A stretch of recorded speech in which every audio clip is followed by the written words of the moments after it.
we go. Cut the fix up with some Xbox babies, put the switch up. See me gearing up for war, don't get it mixed up. I come in peace, kid. I'm bringing commentary and the new releases. I put them hours in to get prepared now. We play on expert level, don't be scared now. I'ma destroy you when I'm forced, I can tear down. If you ain't tuned into the channel, keep your head down. Cut the fix up with some Xbox babies, put the switch up.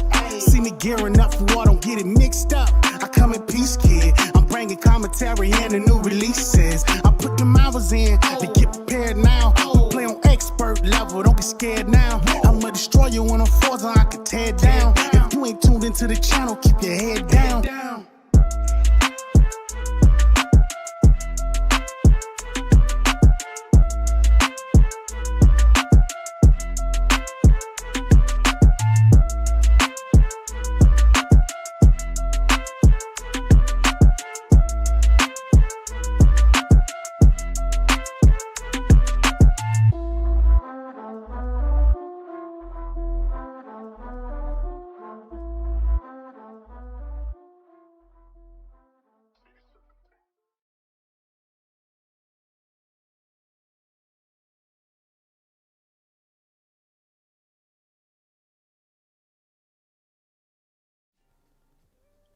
Yo, welcome to The Fix. Thank you everyone for coming by.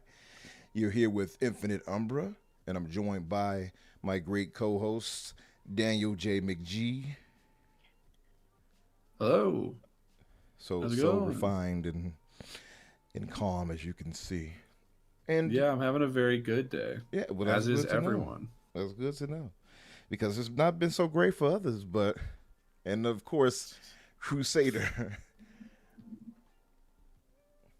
I just want to talk to Herman Holst. There you go. I just want to talk to him. I just want to talk to him. I just want to talk to him. I just want to shoot him. What? I just want to talk to him. Right. I just want to talk to him. Exactly. Shout out a Steve classic Family Guy bit. We love it. Yeah, man. So we're here tonight. Obviously, we have some unfortunate news to share out and discuss, but we'll see if we can, try to make it somewhat cheerful and in general discussion. That's right, guys. Yeah.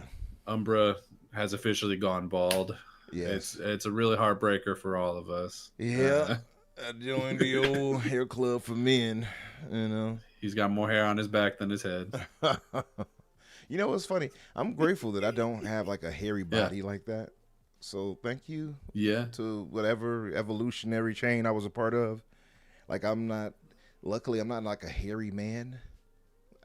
I'm Scottish, so it's Jover for me, but at least I haven't lost the hair on my head. Yeah, see, you still got the illustrious hair on your head. I don't have that, but I got the beard going. I do have that much at least. So, I keep it nicely kempt, if you will. But yeah. I feel like Crusader left himself out. He might be a hairy man. He probably didn't want to. Yeah, we have no idea. I'm not particularly, but I do. If you can imagine what a stereotypical white IT guy looks like. Cool. All right. Genuinely, there's pictures of me on Twitter. Yeah. Like. I can picture it. I'm picturing it right genuinely, though, like I have the bushy beard. I'm glad you finished that sentence, because if you ended at Bush, I was gonna lose it. I was gonna kick Just off. for you, Danny. Just for you. Thank you. Wow. Thanks. Wow. So I hate it.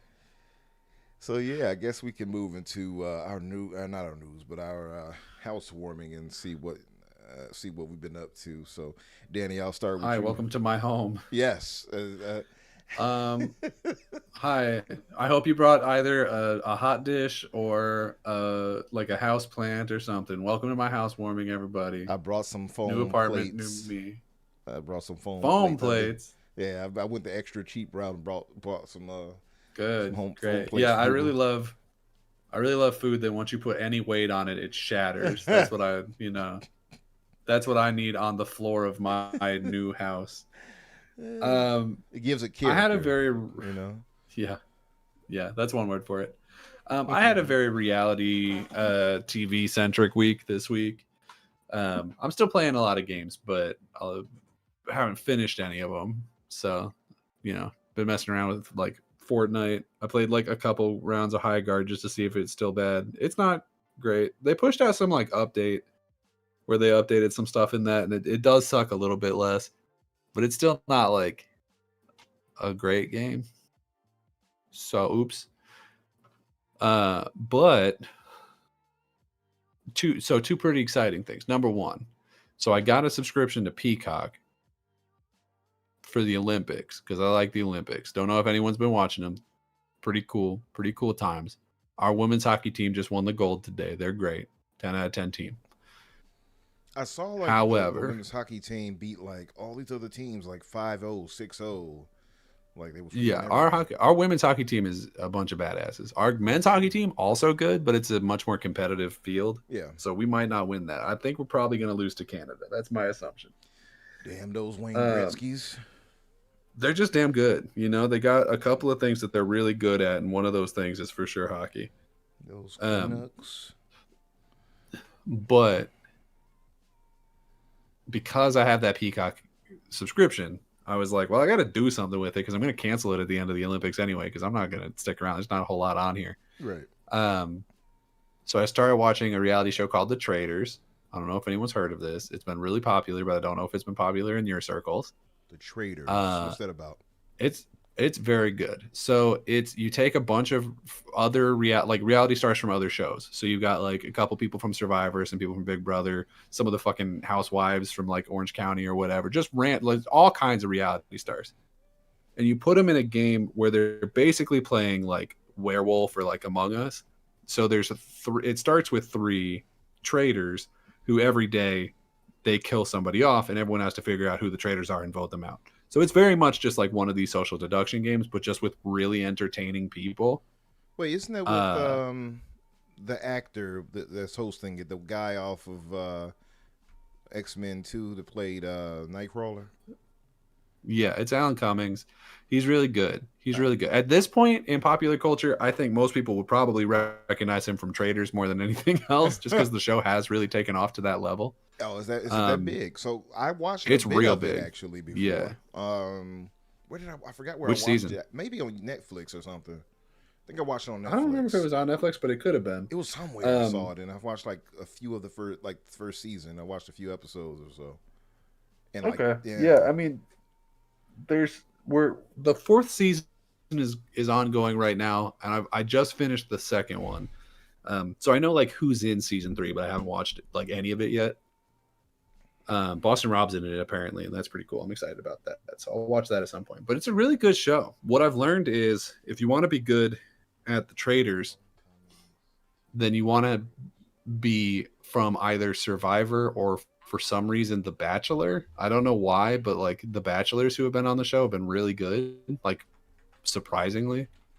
And then if you want to be super entertaining, then you have to be one from one of those like really trashy Bravo ones, like the Housewives or Below Deck or those things. Those bitches are fucking crazy, but they're really funny. They're great. I saw there's this one lady from Below Deck called Kate, and she was such an absolute trash fire in the first season that they brought her back halfway through the 2nd season to be like, here she is. Do you like her now? And we said we love her. She's the goddamn queen. Is she gonna win? Not a shot in hell. But who cares, really? That's not what we're here for. They're all already celebrities. They don't need the money. Who cares? We're here for fun. Speaking of these reality shows, I did see where this lady from HGTV, that rehab show or whatever, who just, for whatever godforsaken reason, just decided to throw out a slur. Did you see that? Sounds great. I did see that actually. Yeah, I don't know her. I don't know her. Yeah, it doesn't seem like the show before that, but yeah, it doesn't seem like the HGTV crowd is invited to Traders for whatever reason. the home reno ones. I don't think we've had any of them. Yeah. We've had some other like weird ones. Like we got season 3 has Nikki Bella from the WWE, But like technically that, so I would qualify wrestling as kind of a reality show already, so it's probably fine. But she did have Total Divas and Total Bellas, so like she is a reality star. And then the one that throws me off the most is season 4, which I haven't gotten to obviously yet. Just has Travis Kelce's mom on it. Really? I don't know what the hell she's doing there, but I mean, why not? I guess. Is she gonna win? Doubt it. Big doubt. But we'll see. I think she's just some like Midwestern woman. So who knows? Hope she's entertaining. A lot of other people have come on and not been very good, and they usually get blown out pretty fast. So that's, if I had to guess, that's probably Mama Kelsey's role. Mama Kelsey. But big old Mama Kelsey. But the other thing, haven't done it yet, but coming up tomorrow, pretty exciting. They've been doing a thing for Survivor Season 50. Don't know if you've seen this. Actually, pretty sure you wouldn't have. Where for every state, all 50 United States, they have hidden an immunity idol in the state. In the state, like how will they find it within the state though? There's clues. There's clues, and the clues for Texas come out in 16 hours. And then anyone who finds it, these states, or like how does it work for them? Well, I mean, I'm already in Texas, so I'm going to do that one. But you could probably drive to other states and do it there. But there's a window of time that if you go and find it, then you get a shot basically to get like free tickets, like free air. I don't know if they pay for airfare, but like free tickets to the season 50 live reunion. And so I'm going to do that. So at some point tomorrow, well, probably Saturday, I guess, at this point, because if it's going live in 16 hours, it'll probably be like, here's the clue, and then it'll go live like a couple hours after that. But it'll be like, anyway, I'm going to go find it, basically, is where I'm at. So it's going to be great. So catch me clue hunting in Texas. And if any of you are listening from Texas, stay out of my fucking way. I'll cut you, bitch. I'll cut you. Yeah, I'll cut you deep. Based on the other ones from other states, it seems like most of them are in like nature areas, so like national parks or hiking trails or shit like that. So the only picture that we have of it right now is just for the Texas one, it's just a really blurry picture of some tree somewhere, and I don't know what I'm supposed to take from that. You know what I mean? So we'll see. If it's anywhere near North Texas, which is where I'm at, I'm gonna go for. If it's like all the fuck way in like at the border, I'm not bothering. I'm not gonna get there. But I'll go as far as like Galveston. I think is like a 4-hour drive, or like Houston. Like I can do that. You go all the way out there for 4 hours to get that 4-hour drive. Yeah, why not? Could be a fun little road trip. Could be fun. Man. You really grab a friend, throw them in the car. We're gonna do a thing. Hop in, losers. We're going idol hunting.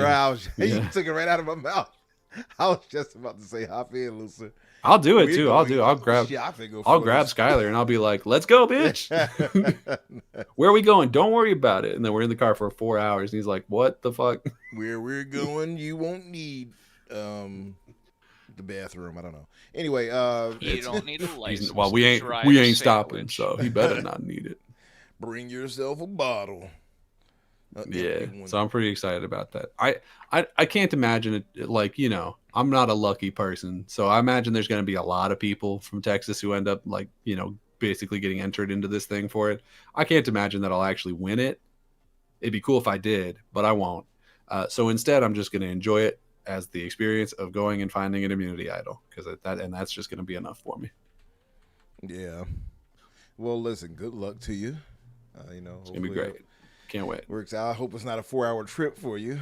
It will be kind of, Oh, it almost certainly will be. If I had to guess, if it's not there's only like 2 areas in Texas that are like popular. Dallas. So it's either going to be in DFW, which is where I am, or it's going to be in Austin. And if it's in Austin, it's going to be a fucking drive, baby. So what's DFW? What is that exactly? Just Dallas-Fort Worth. It's the Metroplex. Oh, so Dallas and Fort Worth are... I was kind of right. Dallas is the one everyone knows. Yeah. And then Fort Worth is like this other big city that's right next to it. So like our airport's called DFW. Yeah. Okay. Yeah. We got a couple of like the bigger cities like Houston, Austin, San Antonio. They're all really big. True, I forgot about Houston, San Antonio. But I don't know why I did, but yeah. Yeah, but the DFW Metroplex, it's not fair to count it as one, but most people do. So it's like by far the biggest population center in Texas. Yeah. Well, most senses regard, he says, you got this. So go for it. Thank you. Yeah, it's going to be great. It's from what I've seen from the clues, it shouldn't be very hard to find. It's basically going to say it's in this park, and then like you go and you grab it or whatever. So, well, the driving will be the hardest part. It seems like maybe you all can blog it or something. I don't know. Find it. And... I'll be live tweeting it. Catch me outside. How about that?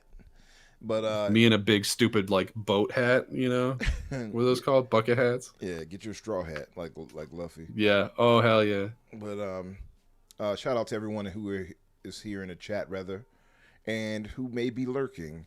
And if you all could, I posted an advert for tonight's show on my page on Twitter. If you guys could share that out, I gotta start sharing stuff on Bluesky. By the way, I have not used Bluesky in a while. Oh man, but Crusader, my good brother, what have you been up to? What have you been watching, playing, etc.? So, I beat Final Fantasy IV, but I missed a single goddamn chest, so I gotta go back and get the chest so I can get the 100%. So that's gonna be my passive while I'm just kind of shooting this shit, doing different things. Will they let you go back and within the same game save, or you have to start all over? I purposely kept saves before every missable area in case I did fuck up, so I started back where I fucked up. Okay.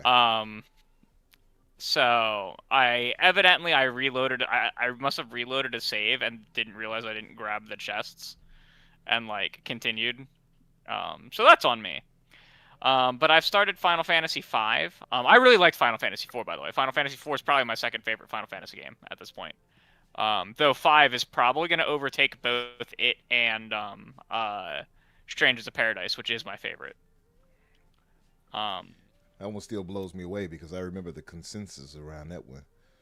Listen, I'm a big like looter shooter kind of guy, and it's a fun hack and slash game with like a really interesting like mechanic for how the job systems interact with it, and like I think it's really cool and a really interesting take on a like leveling ARPG system, which I appreciate more than anything. It's why Birth by Sleep is my favorite Kingdom Hearts game, because it has like the absolute wildest that's crazy. That's crazy mechanics in a Kingdom Hearts game. The only thing you could have said, I didn't say the fucking card game for the GBA that was really and I was gonna say the only thing you could have said that would have been more offensive is if you said Rechain of Memories. I would have come for you. I would have driven to wherever the fuck you are. Honestly, are you gonna say I already got the car ready to go tomorrow. Is better too. Like no, but I really liked the gameplay mechanics in that game, because like you could like, if you truly understood it, even on the higher difficulties, you can just like one shot most bosses if you know what you're doing. That game was so interesting. I'm really enjoying Final Fantasy V though. The evolution of the job system from 3 is really good in it. So if I've been playing anything else, the whole thing about 3, by the way, is that it's actually 6, right? But in this remaster collection is actually the regular one. Is that how it works? So Americans are they treated Americans poorly. 3 in America was 6 in Japan. 2 in America was 3 in Japan, because America did not get the original 2 or 4. So they numbered them in America the way we got them. We got releases skipped, or I forget which releases we got skipped, but we had releases that were skipped. So when I'm saying 3 or 4 or 6 or 5, I am talking about the actual release numbers, because that's what they are now properly called today. Okay. And that's what they have been called since they started re-releasing them with releases in the past as well. So I have part 1 and 2 downloaded on the PC here, and I'm going to get 3. Game Pass has all 3 in there. Yeah, so 4, 5, and 6 are going to come to it as well. I figured.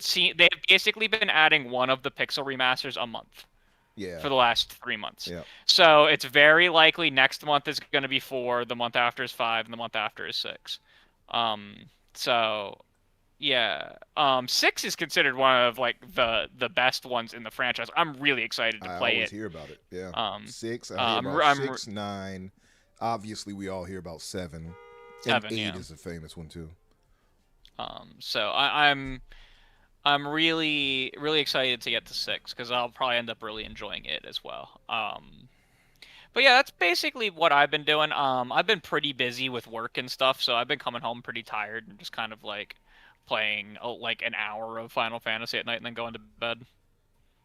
Understandable. Yeah, I get it. Trust me. Otherwise, I think I've just been watching some documentaries on paleontology. Oh, okay. Been watching some paleo. Because I am strange like that. This guy out here watching documentaries, and I'm out here watching housewives yell at each other. We're not the same. We're not built. We built different. Get like me. No, nothing wrong. Nothing strange about that, man. You getting your science on. Nothing wrong with that. Yeah, I think I've talked about it on the show before. Before I wanted to go in the IT industry, I either wanted to go into paleontology or archaeology.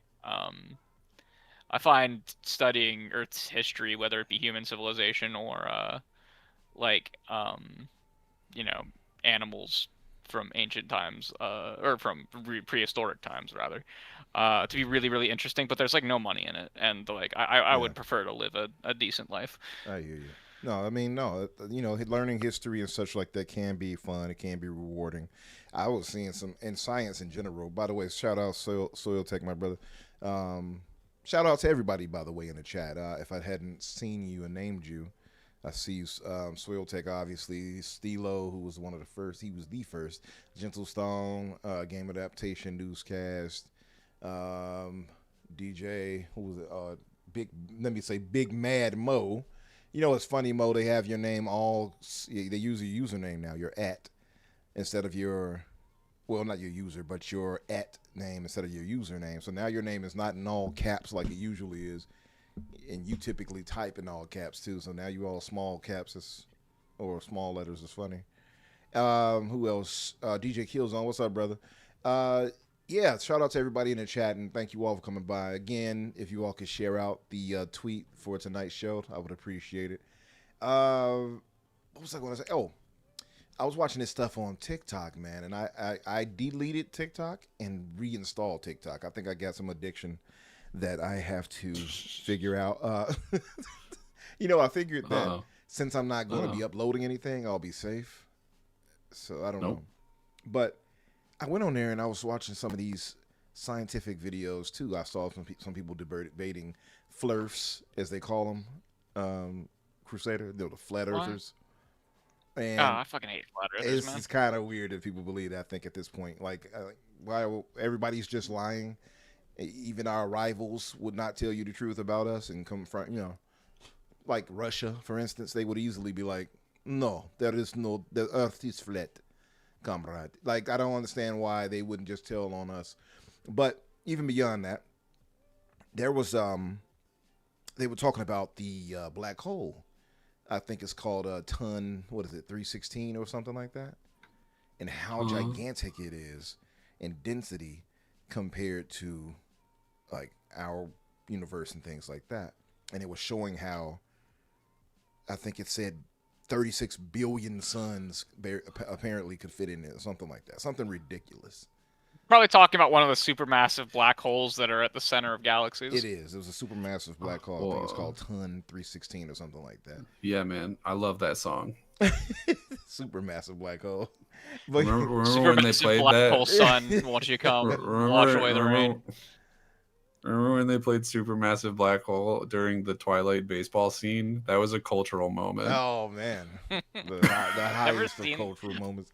No, but like, I've never seen those movies. You never seen them? I don't.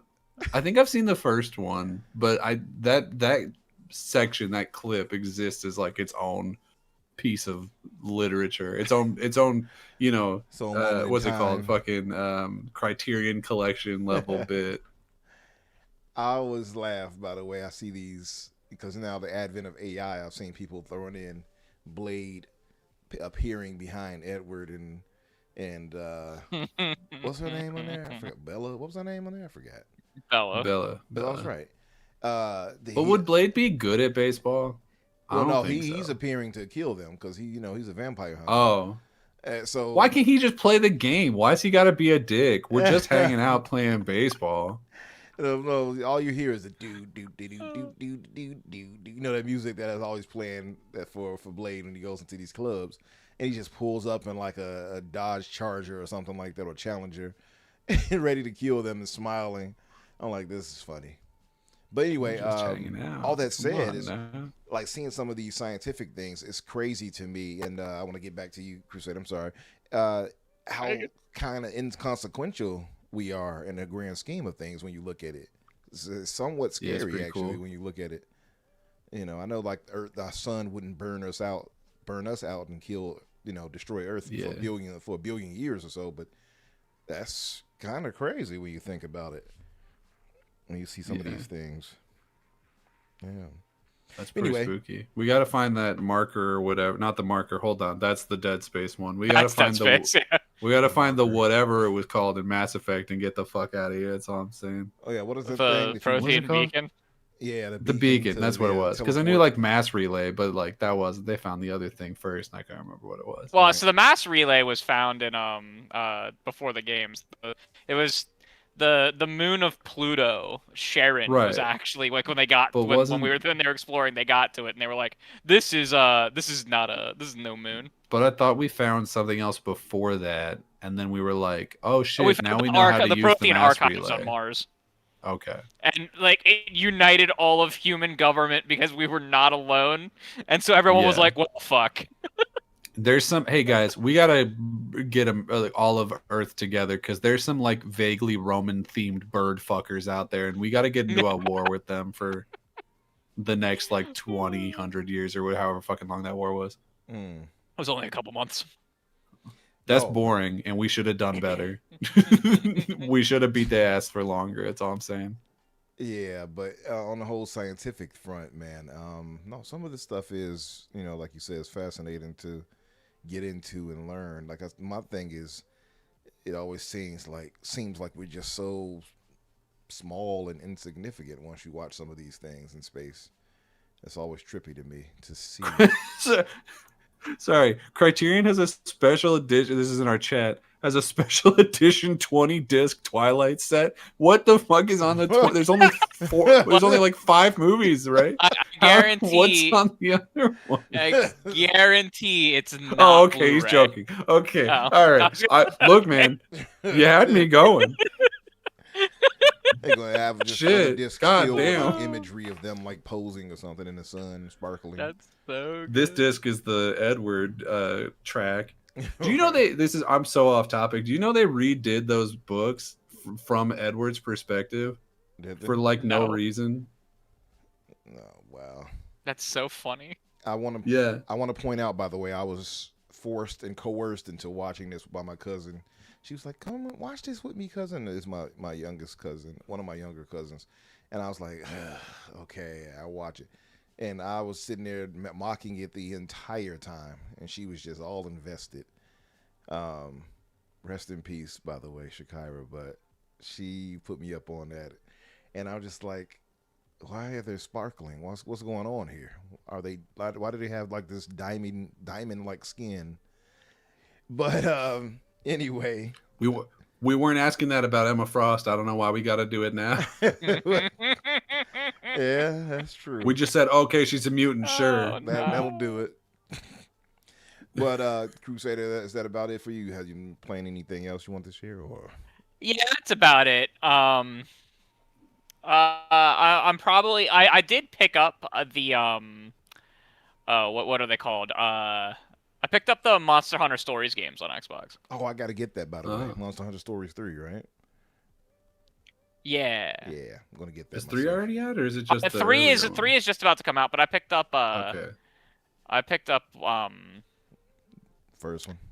1 and 2. Yeah. Okay. Yeah, I've seen 3. I was watching some people play 3, and I was like, yeah, that looks kind of fun. I don't even like the regular Monster Hunter, mind you, but this one looks interesting. It's turn-based, but I was like, I might actually get jiggy with that. It's Pokemon, but Monster Hunter. Okay. That's what it is. It's Pokemon, but Monster Hunter. Maybe that's why it's Pokemon Monster Hunter. Maybe. Yeah. I wanna be the very best.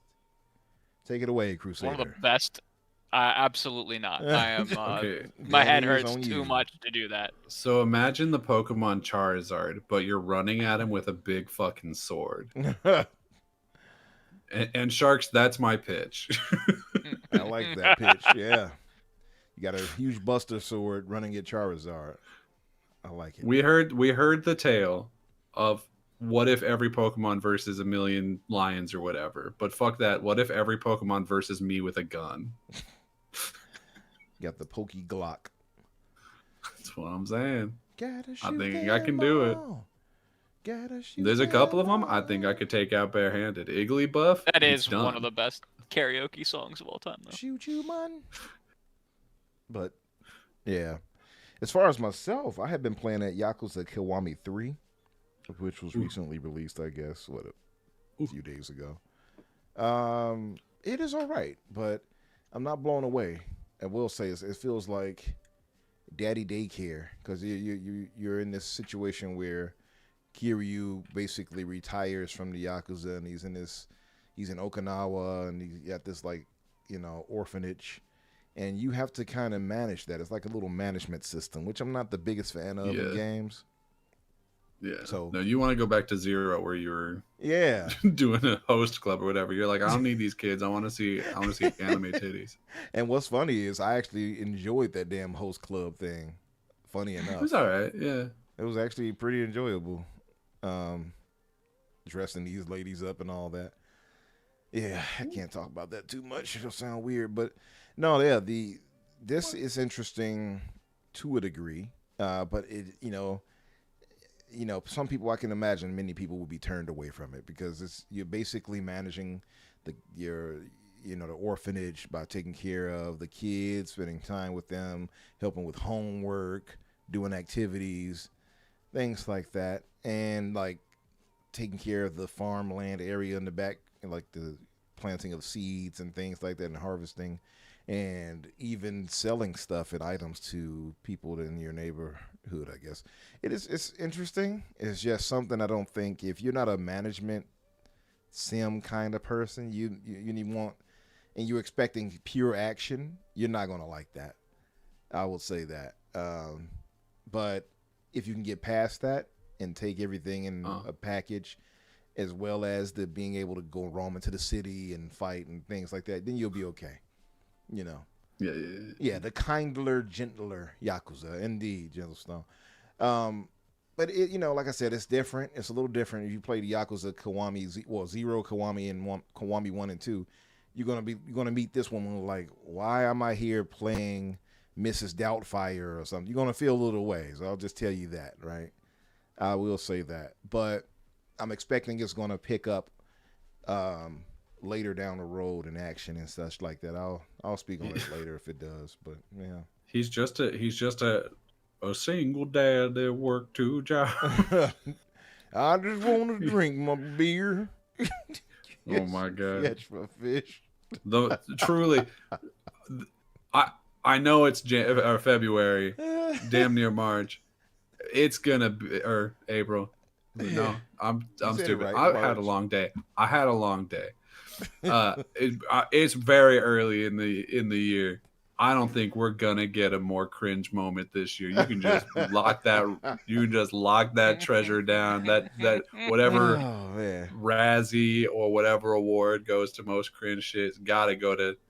I just want to feed my dog. You can. No one's stopping you. Go do it. Get off TV and do it. He's complaining about chores he has to do that, and making it like people were stopping him. I'm like, brother, go drink. I wish you were doing that right now instead of singing to me. God damn. And people were pointing out, he wants to go get a DUI. He's like going to drink his beer and drive his truck. It wouldn't be his first. Right. I guarantee it. I just want to beat my wife. I mean, oops. Oh, sure. That part wasn't meant for the show. That part I do, but only when she doesn't bring me a beer so I can drink it in my car. And while I kiss my fish. At first, I thought this fool was saying kiss his fish. I'm like, is he saying kiss his You don't fish? know. You don't know that he didn't. That's what it sounded like. And all I could think was the South Park joke when they had Kanye and he's like, gay fish. And they had him kissing the fish and stuff. Fish sticks. Yeah. Yeah, that was hilarious. The hilarious episode. Classic. But a good time we had. I have never seen somebody so disturbed by like nothing. Like I'm like, brother, who is stopping you from doing all these things in your life? Nobody. It's nobody just damn Benito and that halftime show with Bad Bunny is stopping me. Can't have my beer, and it's a Budweiser. Halftime, first of all, the best time to have a beer. It's my Coors.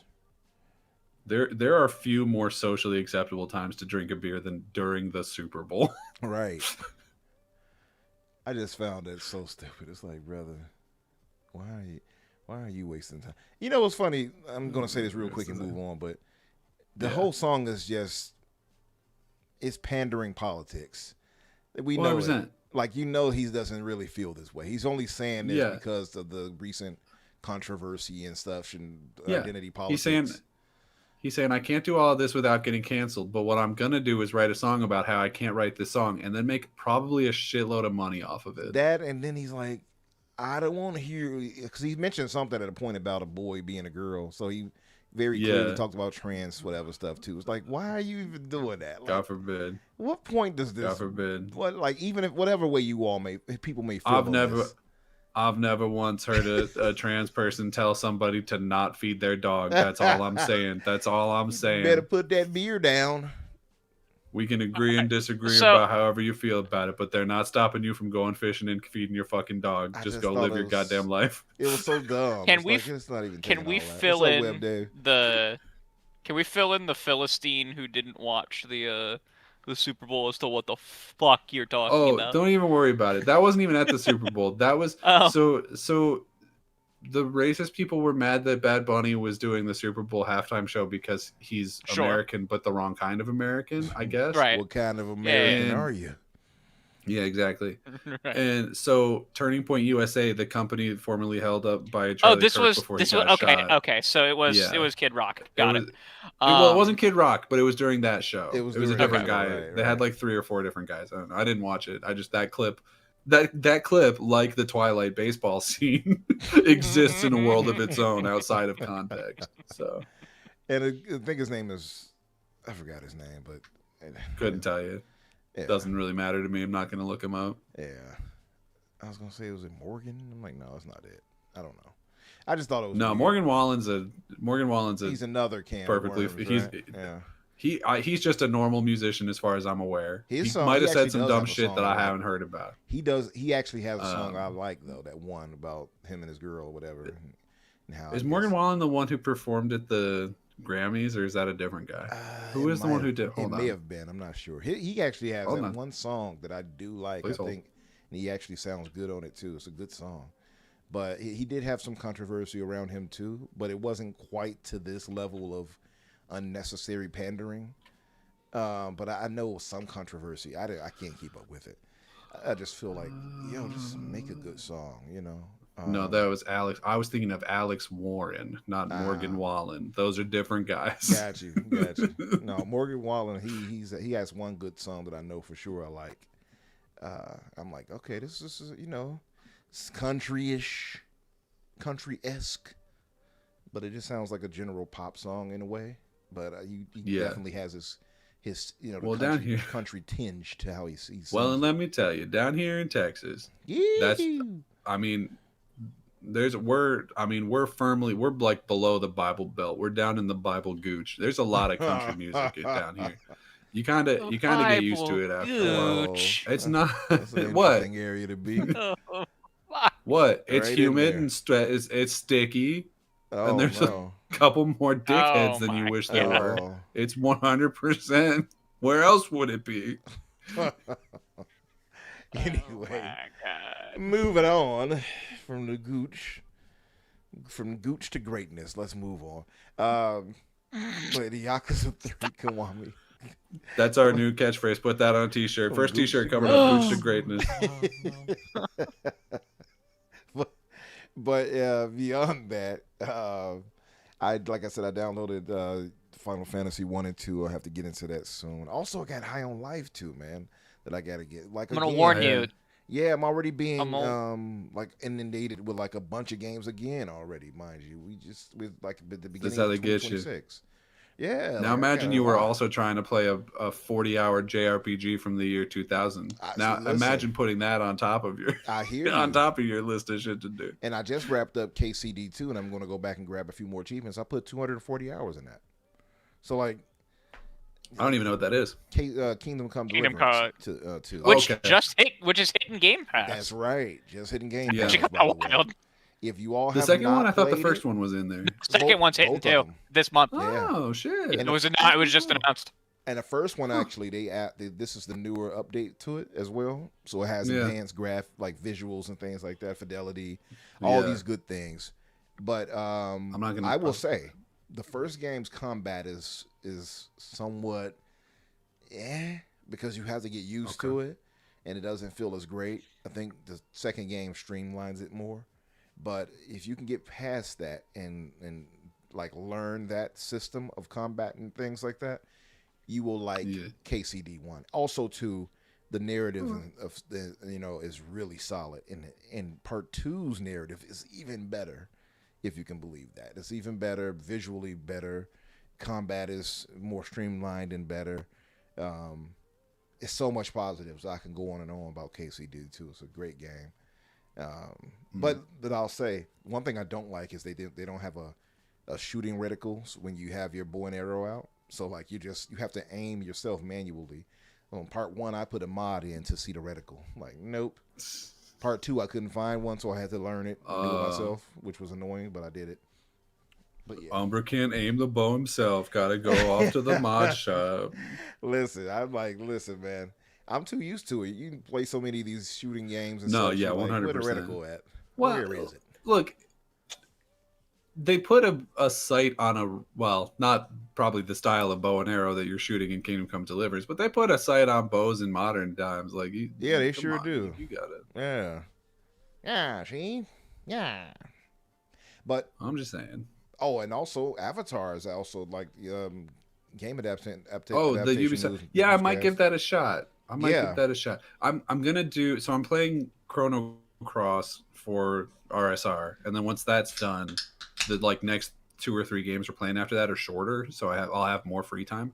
So I'm definitely gonna do High on Life 2 because that's from this year and it's already in Game Pass. Nice. But then I was gonna do Silent Hill F because I bought that a while ago. But now you're throwing out all these other ones, and I'm like, shit. Do I want to play Avatar? Do I want to play? I'm not going to play Kingdom Come. Probably that's way too long. That's going to take some time. I mean, you can golden pass it, to be fair, if you want.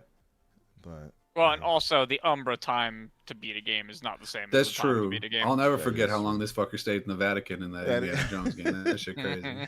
That is true. I take an absorbent amount of time because I'll like go around to every nook and cranny, like quite literally. I was in all these forests. Like you spent so much time in there. I think you were up for a cardinalship. What's crazy? Had to hire your ass. You know how people pride themselves on the lush garden, or not lush garden, like a lush forested areas in some games. Kingdom Come Deliverance 2 actually is really good at that. Like if you go into these forested areas, it feels like you're really in like a forested area. Like it's a lot of trees, a lot of foliage. All these other things going on, and it's even like some animals running around and such. But it's in depth. It's really like a really fully lived in world. It really feels like that. But I was literally going through all these areas, finding treasures, all these other things. So I was really in it. Also, you got blacksmithing you can do in there and things, and I got the DLC, and you get the blacksmithing in there and get your own place. It was dope. It was dope. And so I would encourage people to play those. I think you all would like them. And Avatar is in Game Pass as well now too. So again, we got a lot of great games to get to already. Am I gonna watch those movies? Am I gonna watch the Avatar movies? I watched the first one. Do I need to watch the other two and then play the game and then be like, I understand. This is big Jimmy Cameron's magnum opus. I think this is a continuation. I think actually a continuation off the second or third. Oh, it is. Well, shit. I liked. It came out before the third one, so I don't. Maybe I don't have to watch all three. Wait, is the third one the newest one? Is that the newest one? The third one came out like holiday maybe last year. I don't remember, but like semi recently. I thought that was the fourth, but okay, that's the third one. So no, it just feels that long because they're all 5 hours long. Yeah, it does.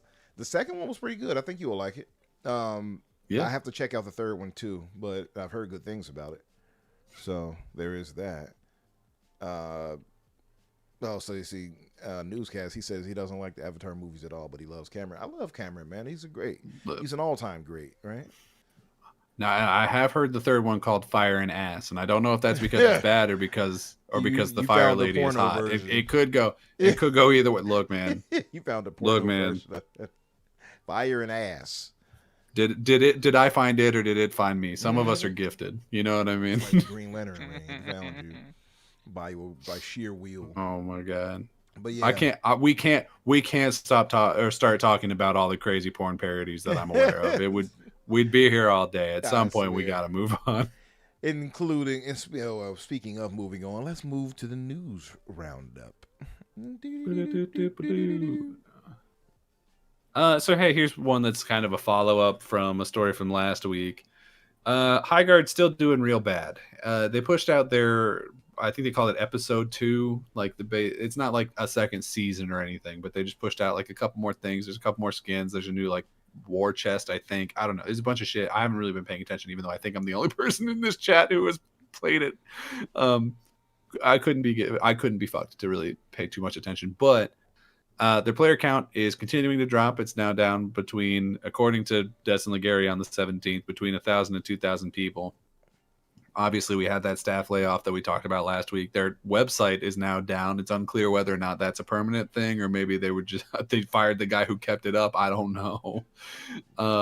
But just, hey, man, still not looking great out here in these streets. Man, it's looking terrible. Yeah. You know, I do want to make. Released, I thought I was one of the rare few people I saw who thought the game looked good when it was showcased with Keely's show. But yeah, I know how like this landscape is tough nowadays, and I think honestly, most gamers are kind of moving away. At least the hardcore, kind of moving away from the thought of wanting to play all these games as a service games. Honestly, yeah. Well, it's just such a crowded market right now that it's like it's not even necessarily like that we don't want to play them. It's like there's so many, and I just can't be bothered to keep up with them. You can't have a mediocre live service game that does the same thing as other ones. Now, which is what this is. It doesn't necessarily do something different. Yeah, but it's definitely mediocre. It wasn't particularly well done. This is like a MOBA type one, right, or something like that. Not exactly. Yeah. There's kind of elements to it, but not really. It's got like 3 different modes. Sort of, but they're all in the same match. There's one match called Raid, and there's either a 3v3 or a 5v5, although the 5v5 was added like kind of as a break glass situation like shortly after launch. But the way it works is you pick your warden, which is just a hero or a champion, whatever, and some of them are just fucking useless, to be quite frank. Damn. The scout character, I think her name's Condor, useless. Don't fucking ugh. When she's on the other team, you know you're gonna win. That's all I'll say.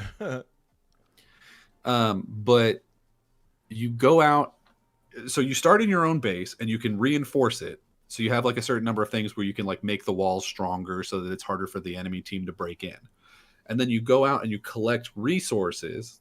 It's like some fucking crystal. It doesn't matter. And then there's also chests where you can get like gear, and then you can use the gems to buy new gear for that match, which is, I guess, a little MOBA-like in that regard. Then at some point while you're doing that, this sword spawns in somewhere in the like open world in between your 2 bases, and it's called the shield breaker because guess what? It breaks a shield.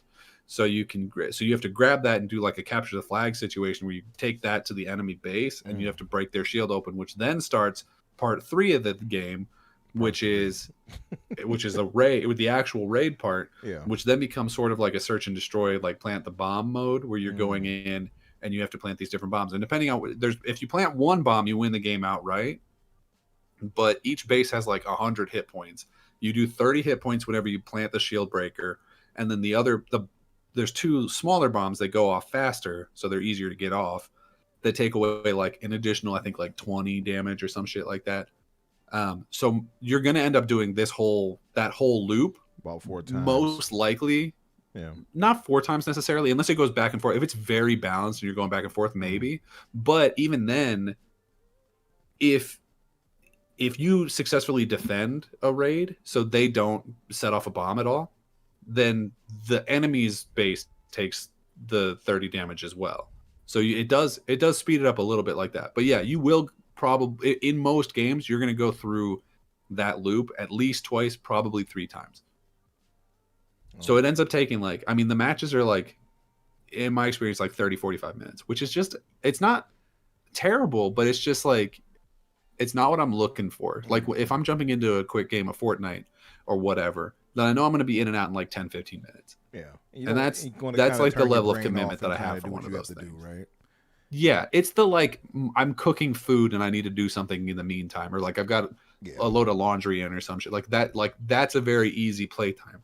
But when it's 30, 45 minutes, now it's like a commitment. Now it's what I'm doing tonight. And I feel like that kind of defeats the purpose of what it is. And it's fine. Like it is a fun enough game. Like a lot of the wardens are interesting enough. They got interesting designs. One of them is just fucking Ken from Street Fighter, but he does a lot more fire.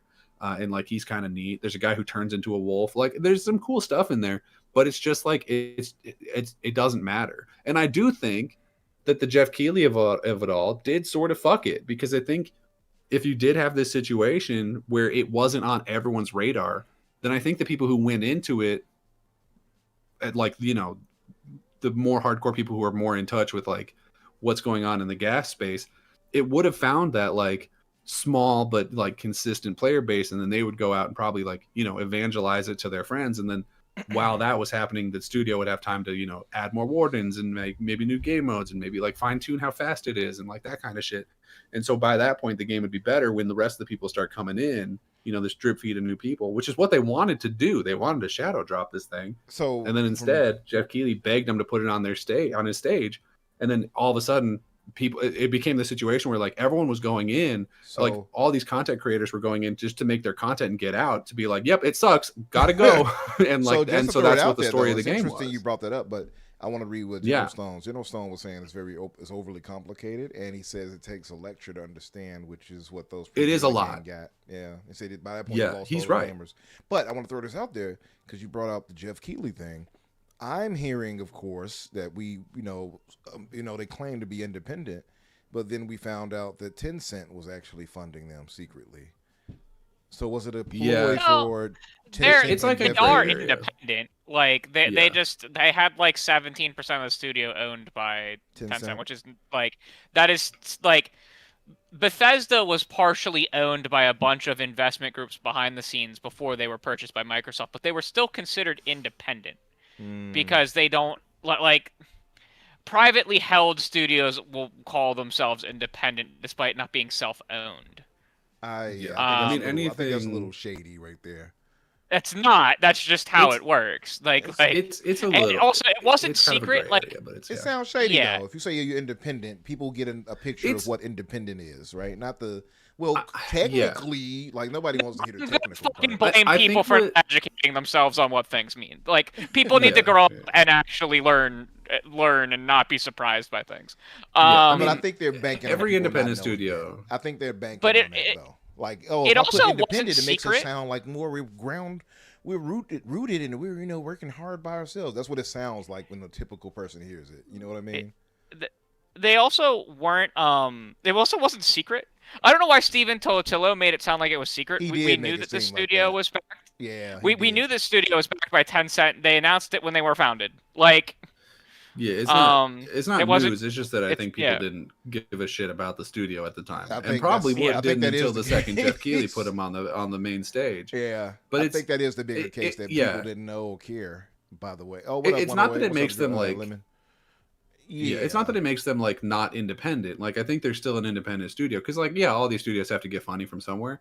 I think the reason that it feels so shady is because it is Tencent, and we like no one trusts Tencent. So as soon as that 10th, like if it was just some other investment firm, I don't think this conversation would even be happening. You know what I mean? If it was just like, oh, they got funding from like some fuckers in Minnesota, like no one would care. Some Minnesota. Yeah, I agree with that. 10 cent off. Typically, people kind of meet 10 cent with the eyebrow raised. So as they should. It also needs to be stressed that they weren't owned by Tencent. Right. Like, right. 10 was a percentage investor backing them. Yeah. Because ain't no one having $80 million to fund a studio from scratch. Like no studio is independent right now. If the definition of independence can't include partial private backers, then not a single studio except for a handful of like 10 people indie studios are independent. Small ones, yeah. So Lemon says the real content creators don't do that, like making lies up about Starfield 2.0. Hold these clowns accountable. Absolutely. Okay, so hold on. I am gonna say that Todd Howard has done this shit before, where he talks about stuff. And he sets expectations low after a period of him setting expectations high.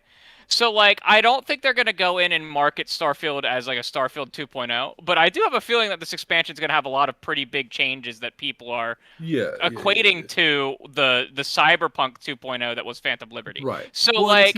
It's not going to be that big of a thing. It's not going to be as big as Cyberpunk 2.0's, like, we fixed the game. Because Starfield, like, it's got problems. But it's not what fucking Cyberpunk was. I truly believe that people that there's a lack of actual communication between or not communication, because it's people leaking things, right? Because like that was what people were talking about with the quote unquote Starfield 2.0. But I have a very, very distinct feeling that there are going to be more people who enjoy this next expansion than enjoyed the base game. And that's what most of the people were talking about and saying that it was a 2.0. So, like... So, question, really quick. I'm not going to call anyone a fraud until we actually see the DLC, because Todd Howard says stuff and nothing ever lines up with what he says in either direction. So, good or... A question for that, then.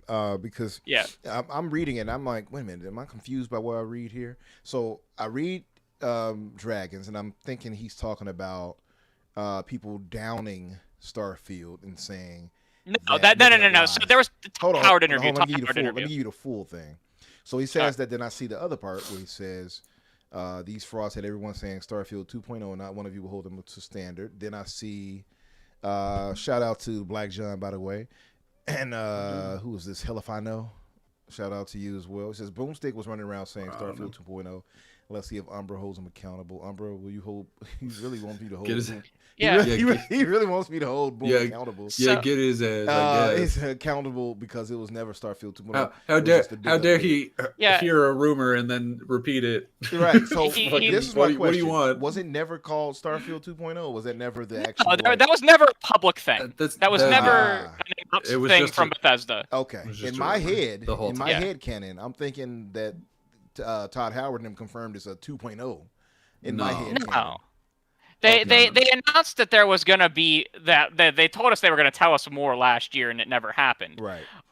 But they a bunch of people went to a closed behind doors event for Starfield a few months ago. And nothing publicly has ever been said from this, but a lot of people had very positive reactions to what they saw at that closed event. And we know that closed event happened because there was enough actual industry publicity behind it. Now, Todd has come out and said in this interview on Kinda Funny Games that if you're expecting a 2.0, don't. And I have to wonder, what does Todd mean by 2.0 versus what are we expecting from a 2.0? Because I'm expecting just a bunch of quality of life improvements plus a new expansion with like Phantom Liberty. And I think Todd thinks people are expecting the entire game to basically be remade, which is not happening. We put it in a different engine. Like that's what it feels like people want from it. Yeah. Because the revamps that were in Cyberpunk was like, we made the game work. Starfield works. It's just got a lot of bugs. They redid like leveling and stuff like that. They like there's aspects of it that need to be fixed and corrected, but it's not in the state that Cyberpunk was in. So it was never going to be this big sweeping like we made basically a second game and stapled it on for free. Like it was never going to be that. But if you want to throw it in here, we can just jump to that Todd Howard interview. You were saying that you thought it was a good interview. I don't think he said a goddamn thing. No one should be calling anyone a fraud about anything in this situation until we actually have these Starfield updates, which we're going to know in the next month, because there is an update coming. There is another expansion coming, and it should be announced somewhere in March. Todd basically confirmed that himself on the thing. So I do want to say this because I assumed it would be like a June thing, maybe announced in March. It's supposed to be out. It's supposed to be out and released on everything, including PlayStation, by April. So I want to say this. So hell if I know. I know that Boom. We know how Boom talks. You all know this. Boom is an optimistic kind of talker. So sometimes he might hype things up because just his general joy. But Boom is not coming at anything in a bad place, right? He's not trying to mislead anybody. He just speaks in things hyperbolically, or with hyperbole, should I say? So I don't think that's his intent.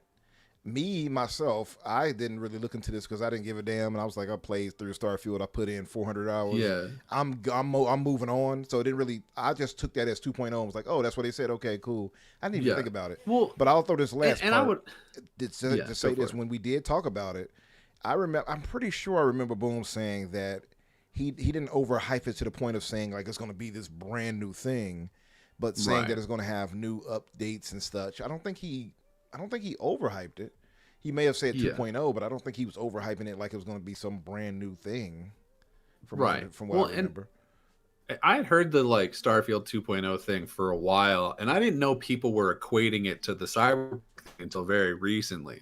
Like I always assumed that they're like, oh, Starfield 2.0, it's just going to have this big update where it's like, some quality, like exactly what Crusader was saying, where it's going to be some quality of life shit. They're going to fix some bugs. Maybe they'll make like the shipbuilding a little bit better, like things like that. Like that's what I would expect. And you can still call that 2.0 because that's like what the patch note would be or something. But I don't think I don't know. I think people just like have certain feelings about Starfield one way or the other. And so they're like, oh, this game needs a complete overhaul. No, you just don't like the game and you just need a different game. And there's 1,000 of them. You can go find it. I won't stop you. But like, shut the fuck up. The one thing that would be pretty nice would be if they could reduce some of the loading.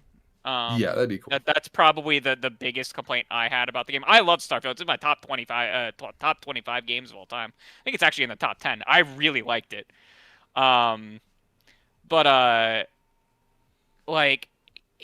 think there's a disconnect between what Todd Howard thinks of a 2.0 of a game would be, what people are expecting the 2.0 to be, and what the people who said it was going to be a 2.0 were talking about. Because I really think it's going to be very much like Phantom Liberty, where there's going to be a bunch of system reworks, but nothing like game crackingly game-breaking, changing, revolutionary. Phantom Liberty, from what I was told, I haven't played it yet. I own it, but I haven't played it. I was told that it changed a lot in Cyberpunk. It changed it changed like the leveling system completely, but that was a free update that came for everyone. Okay. That was probably the biggest thing. They reworked like leveling and stats across the game, which is something I could see happening here. That is not something a game developer would truly consider like a 2.0 of their game. They branded it inside, and I don't even think CD Projekt Red thought of it as a 2.0 for their game. Like they branded it like that in order to kind of make it feel like a fresh start for a game that had a real rough start. And I don't think Starfield had that equivalent of a rough start. Yeah. No. I mean, that said, Starfield, I think it was an enjoyable game. I have my thoughts on what could have been improved and what I didn't like. I've shared them many times. Look, I lost a whole ass save file that was like 30 hours in. I feel you. Okay, like I'm not about to come out here and be like, yeah, it was a great game. There's nothing wrong. No, it had fucking problems. Yeah, I forgot but about that. It wasn't. Yeah, it was, and that was annoying, and I hated that. Yeah. But like, I don't. There's a lot of like, just we gotta, I don't know, stick these things together into groupings. You know what I mean? Where it's always like, oh, it had a bad launch and therefore it's the worst launch ever. Like we got to throw it in there with like No Man's Sky and Cyberpunk and shit. Right. And it's like, no, I mean, it was a bad launch. Like, I mean, the people who enjoyed it. I enjoyed it despite the problems that I had with it. But like, no, it was just like not the amazing game that people for the people who were, if you were one of the people before Starfield came out, who you were like, it's got to be the game of the generation. It's got to be an 11 out of 10. First of all, you're fucking crazy. Because I love Bethesda games. They've never been that. They're never going to be that. They're going to be really good 8 out of 10s. That's all that they're going to be. That's what Elder Scrolls 6 is going to be.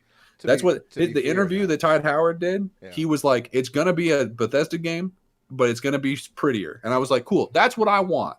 That's exactly what I want. Yeah. Listen now, I still hold Oblivion on my Mount Rushmore. So that to me was a game of the generation for me. I'm just saying. It was a different generation though. You know, that was back when 2011.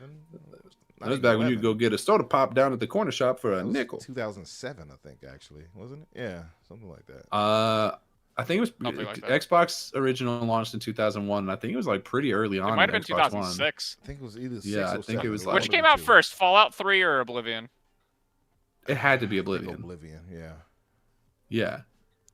Dude, I can't believe the Oblivion movie in 2013 comes up before you fucking Elder Scrolls. That's crazy. 2006. That's crazy, and I hate that. March 20th, because when was Morrowind? 20 years ago. Because Morrowind was like, that was 2002 or something? Yeah, it was 2002. Yeah. So it was like, 2006 or 7 for Oblivion, for sure. Yeah. And 11, of course, 11 forever, as General Sloan put. That's obviously for Skyrim. That's the most easy to remember release date of all time. Yeah. Black John, Fallout 3 was your first? Okay, nice. I still haven't played Morrowind. I would like for them to remake that or something. I don't know. Yeah, I wanted to play it in its current state. It's a frustrating play today. Yeah. I've heard it was really outdated to today's. They're remaking it in whatchamacallit. They're remaking it in Oblivion. They're remaking it in Skyrim, and they're remaking it in Elden Ring. Why you gotta make it? Just make it in one place. Just finish one project. Why are we doing all this? I wouldn't different mind modders, a fan-made version out. I guess. The Elder Scrolls one's gonna be fucking crazy. The one in Skyrim is gonna be wild. Oblivion's being remade in Skyrim too. It should be out this year. Oh no, Skywind what is it? Sky Oblivion. Sky Oblivion. Right. I remember people when the actual remake came out, people were like, "Oh, Sky Oblivion's dead," and I was like, "I don't know, man. Like they can't sell it for money anyway. It's not like they can." And they sent the entire development team of Sky Oblivion free copies of their remake of the official remake. Like Bethesda was like, if you're afraid of an NDA, here's free copies of the game. We're not sending you an NDA. We're sending you this instead. It'd be really funny if they sent it in a big box that said NDA. You accepted it. We're suing. But yeah, what else did we have, Danny, in the news? There was some other stuff in that Todd Howard interview. A lot of it was about Elder Scrolls 6. To be fair, I didn't love the interview. I thought a lot of it felt kind of finger pointy, if I had to be honest with you.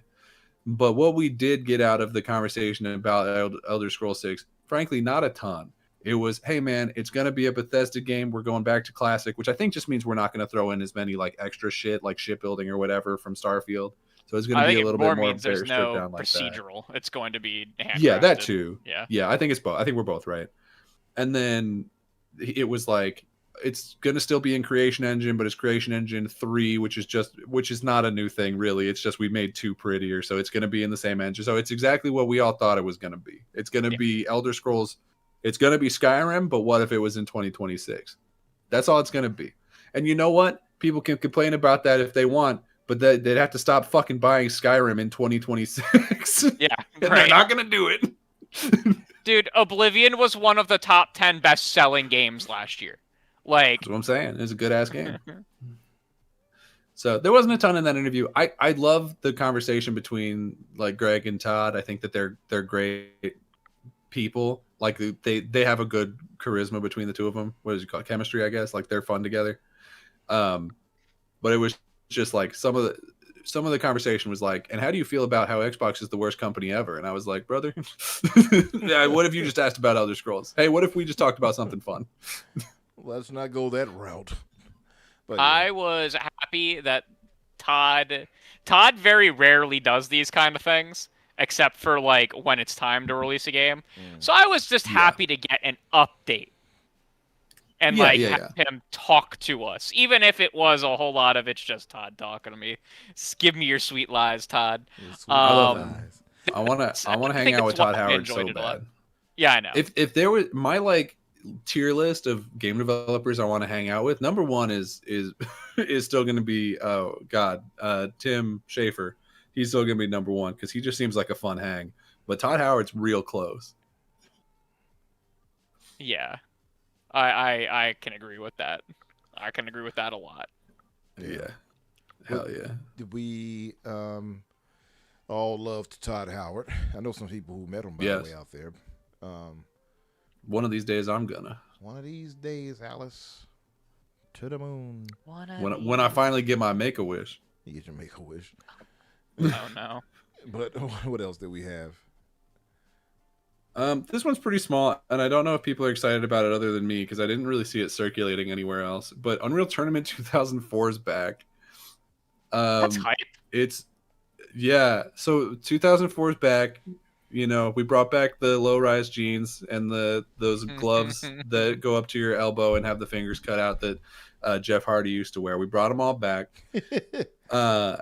And also, with Epic's permission and blessing, a bunch of fans have created the first patch for Unreal Tournament 2004. It's now publicly available. The game's free. You can just go to their website and play it, unless you're on Linux and Mac, in which case you have to go through like a whole GitHub thing, and it's going to be a pain in the ass for y'all. But let's be honest, if you're playing on Linux, you're used to having a pain in the ass. So that's on you. I didn't fucking tell you to do that. But game's back. That was one of my like games I played a ton as a kid, was specifically Unreal Tournament 2004. So I saw this news and I was like, oh, bet. So I will be playing that at some point. That's the whole story. I don't know if anyone's got any. Yeah, that's exciting. I love shit like that. It makes me really happy that at least some companies are like, our old shit that we're not doing anything with, go ahead and have fun with it, fans. Yeah. No, it's my IP to sit on and do nothing. They say, do what thou wilt. What else did we have, Danny? We got some new information about the God of War remake trilogy. Number one, hey, it turns out Bluepoint's not going to be involved in it like I thought they might be. Oops, we'll get to that. Boy. What we learned about it is not a ton. The things that they've said about it, not very specific. The one concrete piece of information that we got is that TC Carson is coming back to voice Kratos. They're not going to bring in Christopher Judge, which is cool. I think, if you're going to remake it, I think that's probably the right choice. Unless you're going to like completely like Resident Evil 2 remake it. Yeah. Then that's the right choice. But I don't, as soon as we knew Bluepoint wasn't working on it, I think there was no shot it was going to be that. The other pieces of information PCs anyway, right? Very iconic voice associated with it. It would be foolish. He's good. He's real good. Yeah. It's just, if they were going to go and like remake those in a way to like make them more, what would you say? Like more compatible, I guess, with the new shit, then I could see that. But it feels, we're getting to a point where it really feels like this is just going to be like we made it pretty again, which is fine. I'm okay with that. So cool. But they did also say they're going to use new technology, which like, what if is that? Does it just mean a new engine? Like, what does that mean? That could mean literally anything. And then they also said that it was going to have a revamped fighting system, which I'm not thrilled about, and that they're going to add new content, which I'm 50-50 on. The they here was Christopher Judge being recorded, and he didn't know he was being recorded. Oh, that's very funny. I didn't know that. Yeah. And then Christopher Judge when he was apologizing for this, because it seemed like Sony made him apologize for talking about it, he straight up says, "I'll have more information to share about my God of War stuff in June." Just tweeted it in his like apology, and everyone's like, "We're not." But we're not getting a. He's being but we're not getting a third. So supposedly Cory Balrog's Sony Santa Monica game, which is coming out before this remake, is being announced this summer. Right, but it's not a God of War thing. I thought it's a God of War thing, but it's not a mainline thing. Well, I thought all the rumors were that it was going to. All the rumors about it was going to be some fucking sci-fi shit. Game. No, is that a God of War thing? So several people have shot that down in the last week, including Mr. Bluepoint is dead himself, Jason Schreier. So they said it is not a spacefaring game that he's working on. Correct. So it's a spin. So it's not, but it's not a mainline one. It's some spin where we're not playing a as a different character. One, so it's some kind of spin-off. But we're pretty sure. Oh, don't let it be an Atreus spin-off game. I'll shit myself. It's also been confirmed it's not an Atreus spin-off. It's not an Atreus as the main character. Okay, good. So okay. It could just be a side story. It's also. It's not a new IP, but it will feel new. Was like the other thing that was teased about it. What does that fucking mean? I don't know. Is it okay? I'm just gonna take that to mean we're not playing as Kratos. We're gonna play as some other character. I'm waiting for an insider who actually has balls and who actually knows what they're talking about to come out and tell us what the fuck's going on. Because all of the ones, and these are like credible ones who won't share information, right? This is like Jason Schreier keeps teasing stuff. This is like fucking Tom Henderson at Insider Gaming teasing stuff, and this is what's his face what's his name, the one who has like leaked everything successfully about Xbox in the last 2 years, Nate the Hate. That was me. I predicted the Bethesda acquisition. I'll throw that shit out there. It was me all along. I killed your mom, and I'll do it again. I'll do it again. But yeah. Do we want? I mean, okay. This is a stupid question because the answer is yes. But do we need want 3 different God of War game announcements in the same year? Like I know God of War is like popular, but it's like we're doing the remakes, we're doing the spin-off game or the like side scroller one that apparently is not great, and then we're gonna do this spin-off where we're playing as I don't know, somebody other than Atreus. I don't even know who that would be. If it's not Kratos, which is if they're saying it's gonna feel like a new IP, I feel like that means you're not playing as Kratos. It could be some weird thing where you're playing as Kratos. It's played in a different whatchamacallit. It's like a different kind of genre, but it could be like Kratos in between the Greek and Norse times, because that is an area that we don't have a lot of information. What do you mean? What do you mean like new genre? What are we talking about? Like are we talking about like kart racing through the? I don't know. I don't need all that. I don't know. Fucking, it'll be a JRPG. They did sort of like. It'll be turn-based. Okay, and you've sold me, and you've sold me on it, and you get different party members from all the different pantheons. There's like a pharaoh. Oh, that would fucking. And I'm in. And I'm in. It's Lara Croft's whatever the fuck that game was called, but now it's a JRPG. Tomb of Osiris? Something like that. This is just theory crafting, but like we're just making stuff up. And it seems like Egypt will be related somehow, but like I don't know if that one's actually accurate or not. Well, we thought it was in space for the last 3 years, so at this point, I don't fucking know.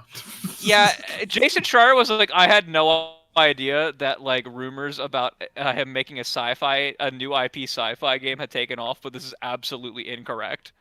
What and everyone was like, "Oh, how do you know so much but not know that?" Well, because he doesn't pay attention to what what.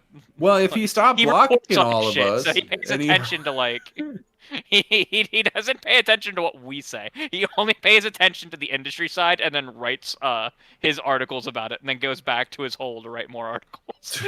That is Jason Schreier, right? It's crazy. Yeah, that's crazy. I don't know. Listen, man, I don't. He's a respectable journalist, but he's a dick. All right, he's definitely a dick, but he's you're right on both counts. I'm very curious to see what any of this means.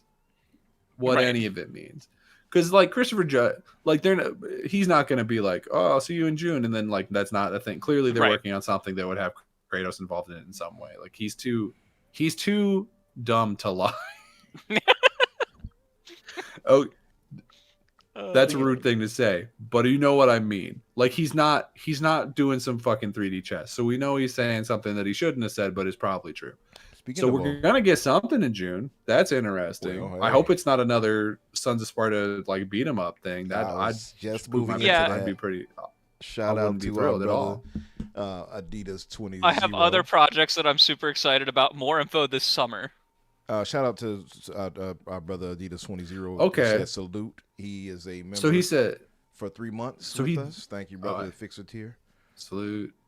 So he didn't specifically say a God of War thing. He could be on as just much like as I would love game. that everything I do in the future would involve. Maybe not. Maybe this isn't. Maybe this is something else for him this summer.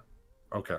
Either way, we're hearing from Christopher Judge this summer. They're bringing back Stargate. There's a new Stargate game, or was it Battle? I don't fucking care. So he wouldn't last long on traders. No, Christopher Judge would not. Well, if someone was using him as like a shield or something, but the more recent seasons, they get rid of like the proven faithful, and I feel like he would be the most obvious faithful, like really early on. So no, I don't know that he might make like halfway through, but he's not showing up in the final 5. That's not happening. Not a shot. Yeah. I was going to say, anyway, with the Sons of Sparta, since we were mentioning Kratos and such, what were you guys' thoughts on the overall meta for it? Because it looks to be about the 68 meta. That was surprising to me. Yeah. I didn't think it would be something I cared about, and I was right. I didn't think it would be a 68. 68, look, I know in like actual grading rubrics, that's not terrible. That's like, I think by IGN status, that's like okay, almost good. So that's not terrible. But by like actual grading metrics of what video games have come to mean, that's real bad. So I don't know what. I haven't actually read any of the reviews. I don't know what's wrong with it. Maybe it's just like not what people wanted. But yeah, I don't know. Like I feel like I knew that from the trailer though. Like I feel like I looked at that game and I was like, "Oh, cool, I'm not going to touch that." You know what I mean? So it's basically a Metroidvania, and it's just not. I don't know. It just doesn't seem like people are driving with it compared to things like Silksong and stuff like that. I haven't read the reviews to find out why. I'm gonna eventually play the game. Just like $30 for that seemed pretty steep compared to like literally the day one prices of other games like it. Yeah, that's kind of a lot. Because like they're usually like 20, 25. So, and I'm also in the middle of a bunch of games right now. So like, it's kind of hard to convince me to just in an evening drop a bunch of money on something I don't know anything about. Yeah, it was, especially when you've got so many other options like for free, like literally free to play games or Game Pass or whatever, or the 5,000 games you downloaded on Epic. Like you don't need, you don't need to drop $30 on a question mark. Right. In the sake of time, what else did we have, Danny? The other one that you want to talk about that is big news. It is big news. We got some updates on this WBD Netflix situation, the Warner Brothers Discovery Netflix situation. Nothing super huge. It's not like, oh, they did it, it's done. Nothing crazy like that. Chill, everyone chill. Basically what it comes down to is it seems like despite the fact that Paramount has continued to like constantly push, and we did get a report last week that said some of the investors were like, maybe we should consider the Paramount one. It seems like that is again squashed. Like they're squashing it left, right, and center. But Paramount is trying everything that they can to buy this thing out from underneath Netflix. It doesn't seem like they're going to be able to do that. Not because they don't have the money, because if you remember from the first one, time we talked about this, Paramount is being backed by the Ellis family, which is a big MAGA family that's like in bed with it's. Don't worry about it. They're with Trump, so they got the U.S. government on their side, and then they've also got the like Public Investment Fund of Saudi Arabia, And I think there's some investors from like Tencent or China or some shit too. Like it's like an axis of bullshit trying to come together to get Paramount's dumbass hands in charge of Batman. But the good news is that it seems like pretty much everybody at Warner Brothers is like, I don't like those guys and I'm not going to sell it. I don't care how much money they got. Which also, even with all the money they have, Netflix still got like money. So it's not like they're not doing it out of the goodness of their heart. I don't want to make it sound like the company is making a decision where it's like, well, we can't sell it to them. They're evil. No, they're making a slightly good decision to be like, we will sell it for marginally less to these guys who are marginally less evil. It's not even marginally less because Netflix isn't buying everything. And so part of it is still going like externally independent. I think a portion of the Discovery portion, because like I don't think Netflix is buying the portion that includes like CNN and stuff, whereas Paramount's purchase deal includes all of that. So you have to, like, of course it has to be higher because they're buying more. Right, that is true. And also Paramount's is backed by a significant amount of loans. Like they're purchasing. Yeah, it's not real money. They're not purchasing it with money on hand. Netflix is purchasing it with money on hand. Yes. It's just a better deal. Yeah. But you're right. It is more complicated than they made it out to be. There's a lot of other like factors going into it, but at the end of the day, it's weird. It's weird to see. I don't know if people have been paying attention. We don't talk about it a lot on this podcast, but there's been a lot of moves being made by both Netflix and Paramount of just like buying all kinds of content.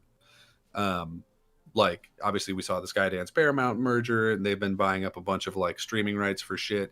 But then also on the Netflix side, they just bought up streaming rights and it's going to, I mean, I don't know if this is a huge thing for you guys, but they just bought streaming rights for the entire WWE catalog, which is not, wild. I mean, which is a big deal. It's a big deal. I don't know when it's all going in there.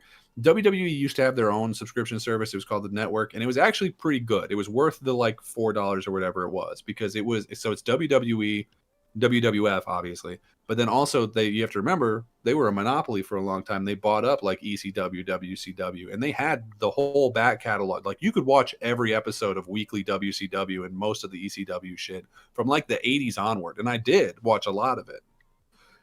There was actually a Reddit thing that I was following where somebody had taken it and put links in order of every single episode. So it was pretty cool. But now they've been shopped around to so many different places. They were on Peacock for a while. They had like some deal with Hulu for a minute there. And then that died like super fast. Disney wanted them for a minute because I know people were making jokes about how like, oh, now Bianca Belair is going to be a Disney princess. So that at some point that was a thing. But now it seems like Netflix has it. And it's this whole conversation about like, okay, so that's a huge get.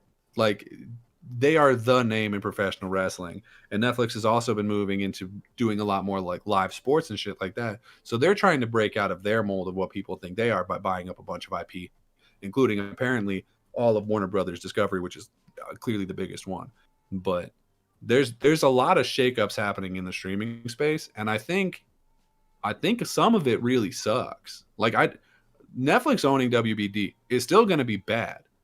Like we just heard, and they might, to be fair, might not be allowed to do it. I don't think Paramount will be allowed to do it, but Netflix might not be allowed either because they're definitely moving into a market capitalization situation where it's getting monopolistic. This would be the number one streaming service buying the number 3 streaming service. Like that's a big deal. Wait, are you saying HBO is the number 3 streaming service? HBO's number like 3. Not anymore. Did they just drop or something? Because when the first report of this came out, they were number 3. I saw a thing earlier, and let me see if I can find it, where they were ranked like number 6. It was like their Netflix. average watch time has like collapsed. Maybe so. But when this deal started, because I remember specifically looking it up, it was Netflix, then it was Disney Plus, then it was HBO Max. Like those were the 3. I don't even know what would be above that, to be fair, at this point. Because like, what else is there? You're not watching fucking Paramount or Peacock more than HBO. I can't imagine that. Maybe right now Peacock because the Olympics, but otherwise I wouldn't think it.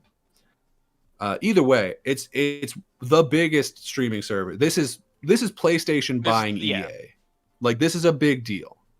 And so they're bringing in a whole bunch of, they have Cartoon Network. Yeah. WBD owns Cartoon Network. So, but there was a bunch of issues with this. So they're already bringing in people from like the theater chains to talk about how this is going to be a really bad deal. And the Netflix guys are trying real hard to promise like, oh, we'll keep it in theaters exclusively for 45 days before we put it on Netflix. But until a judge makes them promise that, like actually in contract promise that, their words don't mean shit. So it's like, there's a lot of problems that are going to come from this. And frankly, the best case scenario is that nobody gets anything.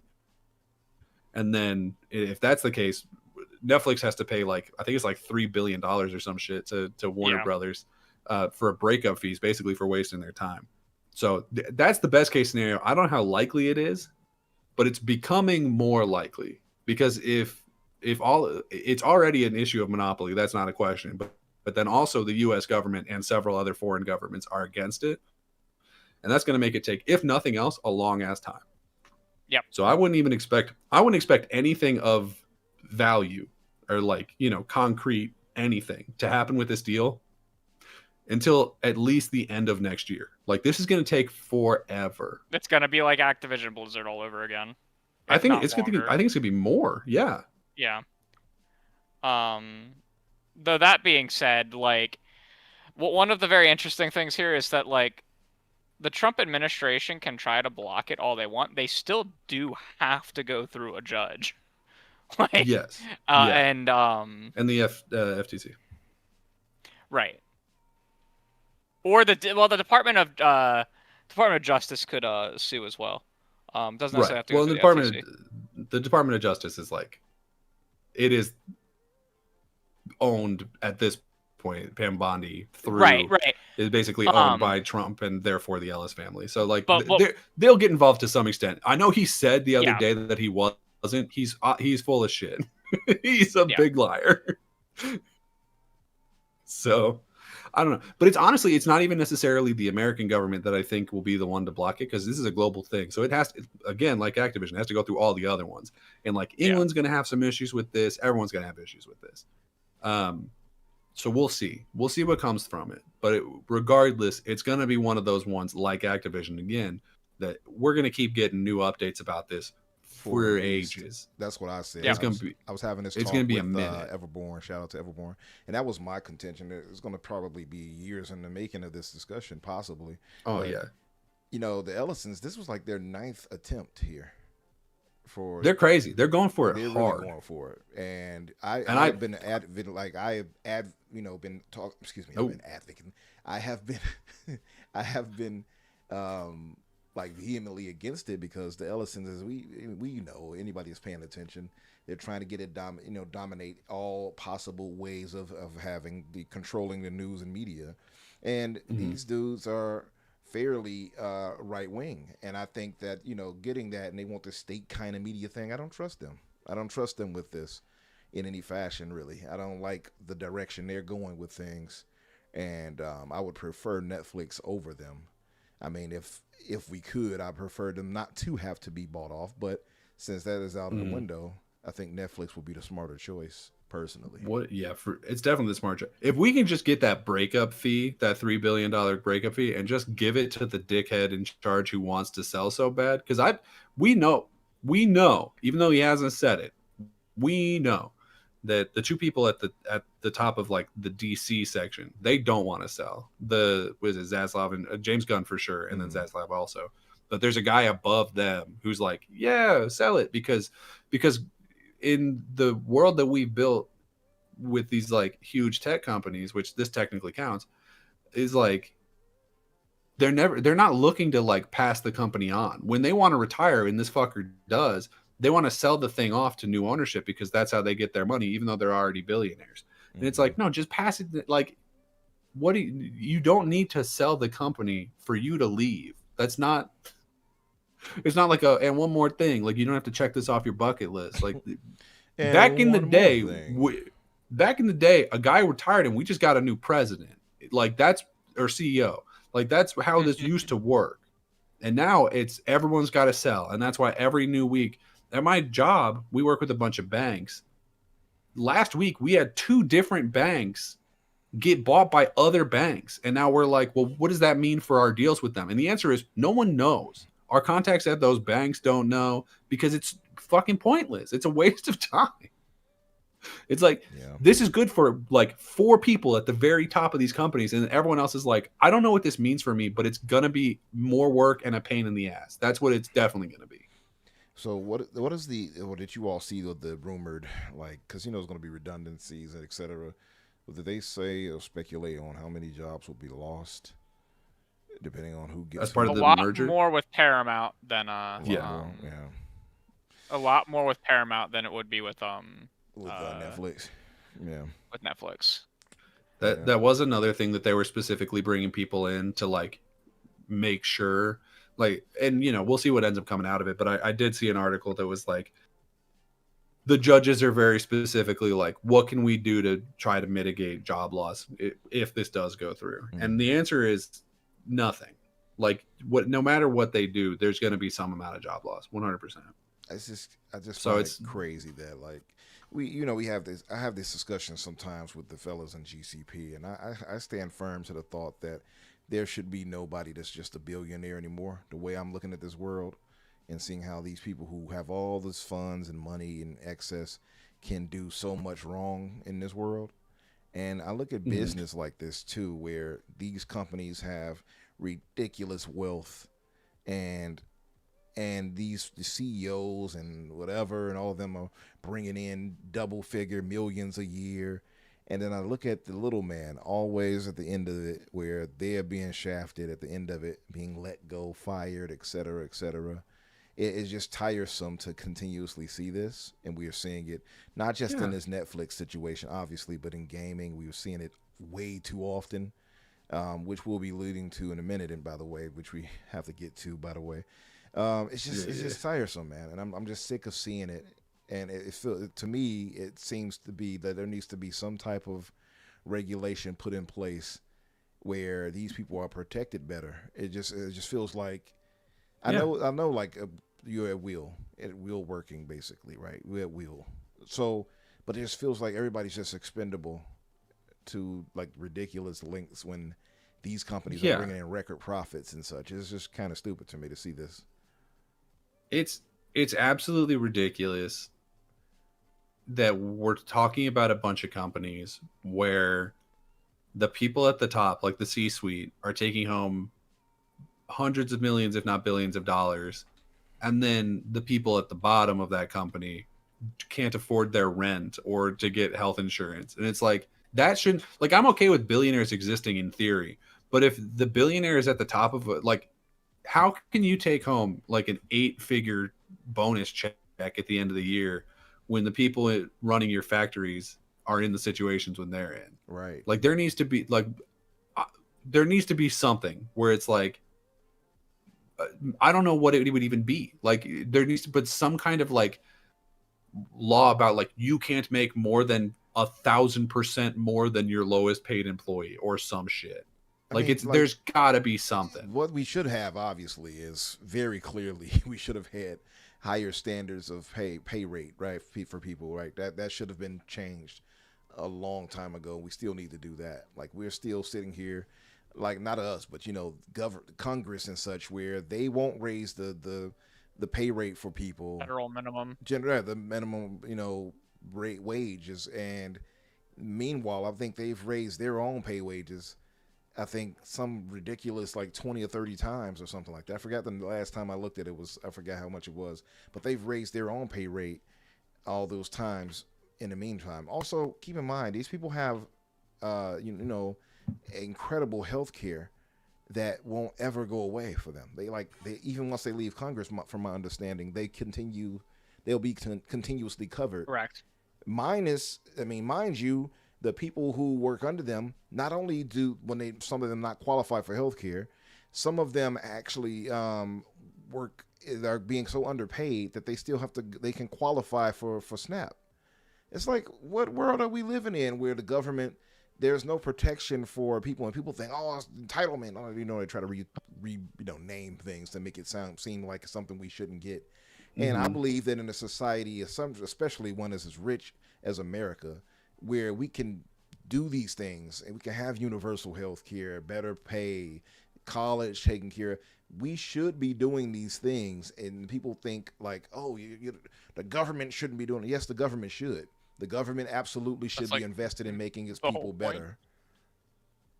That's literally what they exist for. That's their job.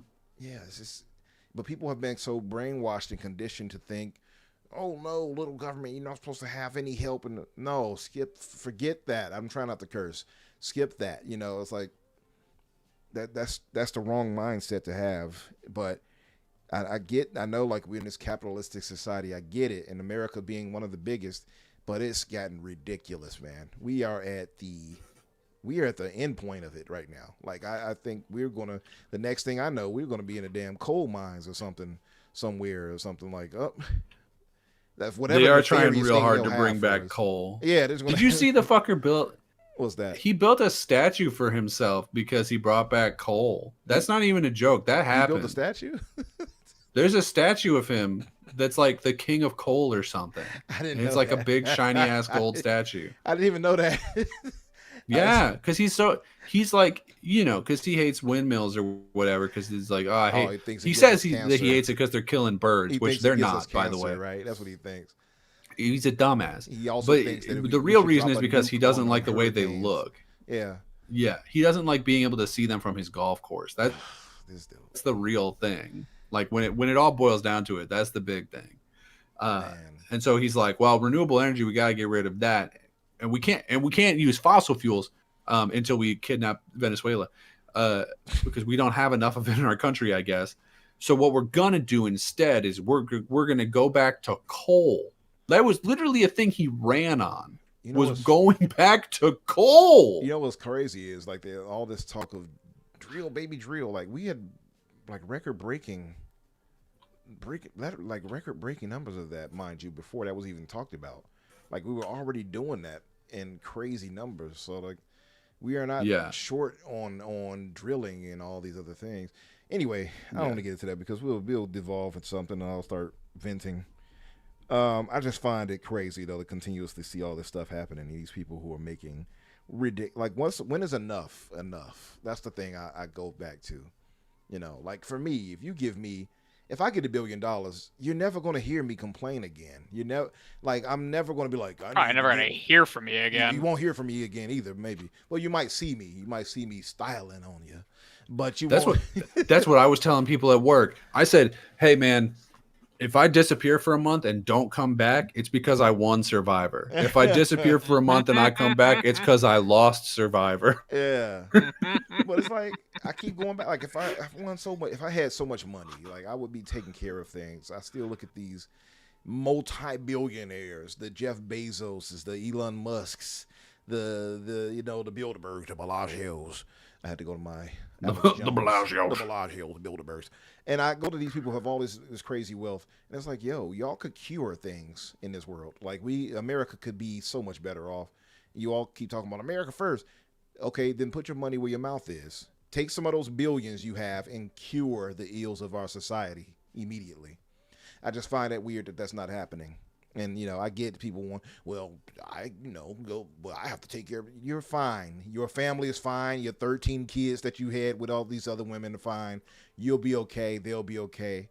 Help take care of America and the world. I just don't understand why that's not something that we should be. To me, I think there should be a demand of society. I think those who do more, it's in the Bible too, right? For those who may be Christian, and, for those who have more, do more, or, in the Bible, I think it tells you those that know better and don't are whipped with many stripes. But I feel like if you have more, or better yet, I'll go back to the comics.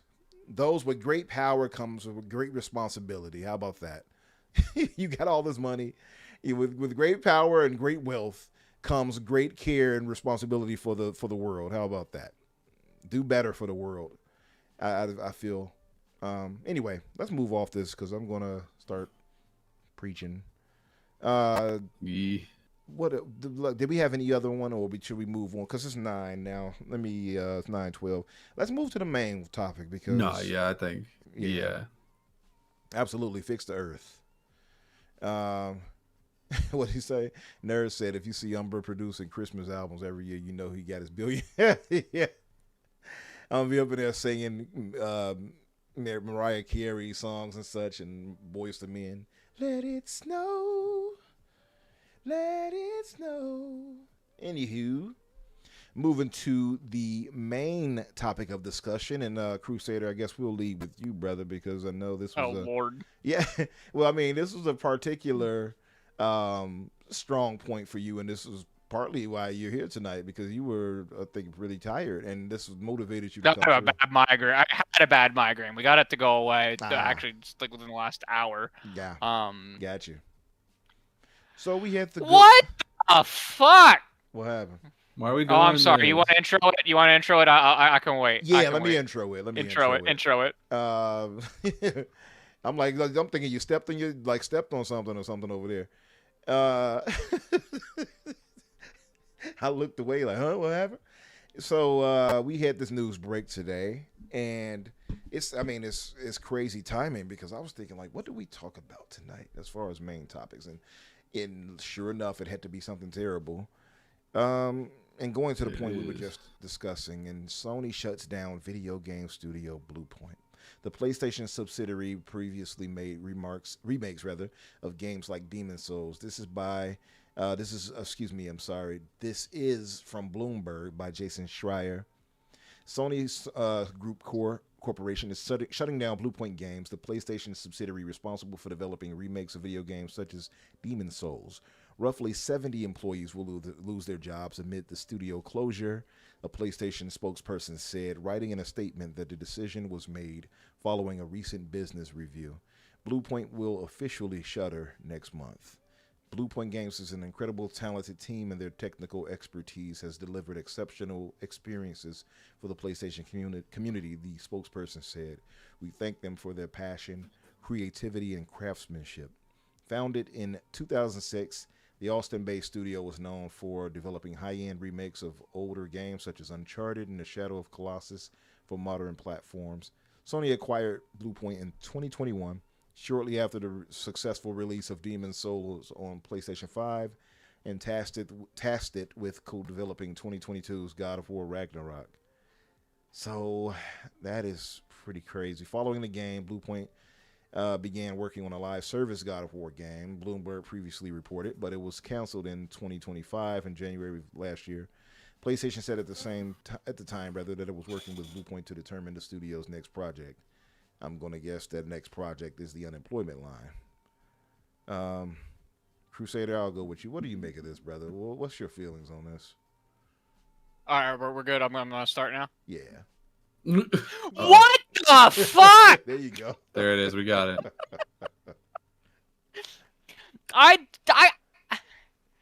The company that remakes everything bought a remake studio that remade several of their games successfully with Shadow of the Colossus and Demon's Souls, and before that released the Uncharted collection on PS4, and before that did the God of War trilogy collection, and I don't know, they might have actually done the PSP ones too. I don't know, I'm not clear on that, but they did at least the 1, 2, and 3 collection on PS3, and instead of using them for their back catalog of games that could have been remastered or even just simply ported, because most of them hold up real well, but for the sake of argument, we'll just say simple remasters, and put on PS4 and PS5 like people have been hoping for, that would have been significantly lower budget and significantly faster turnaround projects. Because even if they were doing full remakes, we don't have to go back and do all the level design. We don't have to go back and do all of the narrative writing. We don't have to go back and do all of the audio, right? All that shit's done. You know, at most you're remaking the art assets and you're remaking the physics, you're remaking the gameplay aspects. But even then, you have the functional design of how everything's supposed to work in these games. So, like, you don't have to do real design documents. It's more implementation. So, they can have these lower-cost budget projects that have faster turnarounds, even if they're full remakes. And instead of doing any of that, let's put them on a God of War games as a service slop game, because that worked real well with Ascension on the PS3. Everyone remember Ascension? The bad God of War game? Well, and you try not to. We try not to. I don't. But you know, and then we canceled their slop game, and then we closed them because in 5 years of owning them, they haven't done anything because we didn't let them do what they were good at. And what's worse is we probably, maybe they did want to pitch an original game and work on an original game. Fine, but I'm Jim Ryan and I'm Herman Holst, and we have a everyone must be working on games as a service slot program. And now we've closed this studio that was remarkable in the industry. They created what was called the Impossible port with Titanfall on the Xbox 360. And we're not using their technical expertise for things at a minimum. We're not turning them into Nixxes 2 and just turning them into porting studio.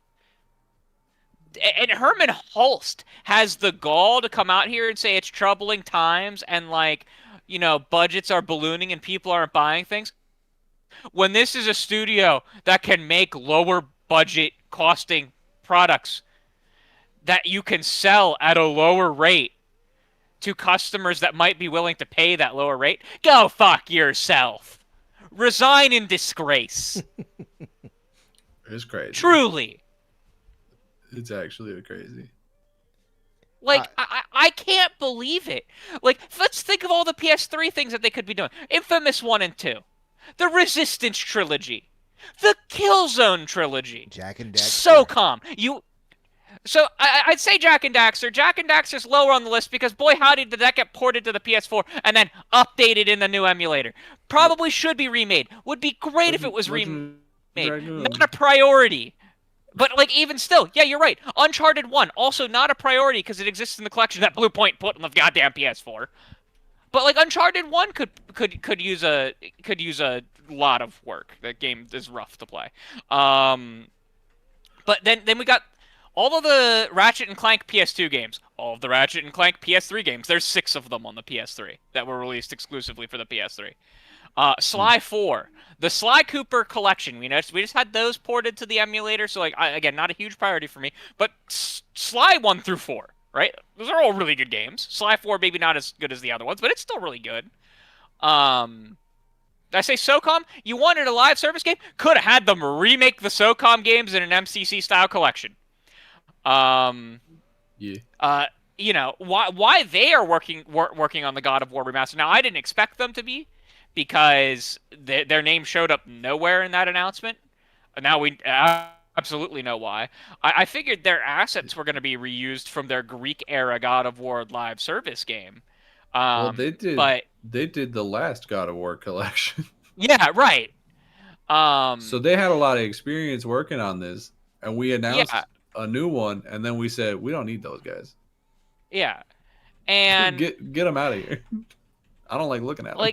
And I know I'm missing at least one franchise from the PS3 in that rant. I know. Did I say what? Did you say Resistance? If I didn't, yeah, Resistance. Resistance 3 is an incredible game. I'm not the biggest fan of 1 and 2, but Resistance 3 is crazy good. I never played any of them. They're good. They're. I think Killzone games are bad. I actually do not like the Killzone games. I don't understand the fascination. The Killzone 2 was kind of cool. But the Killzone for the PlayStation 4 was bad. But the Resistance games were really cool and neat. And you could feel, especially in 3, you could feel the Insomniac, truly Insomniac in it. Because they put the Ratchet and Clank style weapon upgrades into upgrading and leveling up your guns. But it was more tied to that universe, and it felt really good. And then there's the eternal fucking update Bloodborne. I'm not a Souls fan. Wouldn't be for me, but boy howdy, do a lot of people want Bloodborne, and do people want Bloodborne on PC. Demon Souls on what PC. If you did it? Still not there. It's just it's baffling. The company that loves to remaster and remake fucking everything had bought the studio that's one of the best in the industry at remastering and remaking semi-modern games. There's studios like Night Dive that are much better at remastering the boomer shooter older games. Like I would actually call them the best remaster studio on the market. But Bluepoint was probably the best at remaking the PS2, PS3 era games on the market. They truly were. They were great at it. And I'm so angry. Nothing makes sense. No decision that since the purchase of Bluepoint has made sense with what they've done with Bluepoint. Nothing about it. So you know what happened? And Herman Hulst. People are like, why are you blaming Herman Hulst? Because yeah, they're like, why am I blaming Herman Hulst? Why would I be blaming Jim Ryan? Well, first off, Jim Ryan's fucking gone. I can't call for Jim Ryan to be fired. He left. He left kind of in disgrace. But Herman Hulst was made vice president of PlayStation Worldwide Studios in 2011. He became president of those studios when they shoehorned Shuhei Yoshida out of it in 2019. Mostly because we believe Yoshida wasn't working. He didn't believe in this live service, massive AAA only. Those are the only two options path that Jim Ryan was taking the studios on. And Herman Hulst became the president of the studios in 2019, and then he became the co-CEO of PlayStation with I don't know the other gentleman's name in 2024. But his title is still CEO of the studios, CEO of PlayStation Studios. His job is to oversee the studios. That has been his job. He was It's been his job since 2011 to oversee these studios, whether he's been the man on top of the studios or not. It has been his job.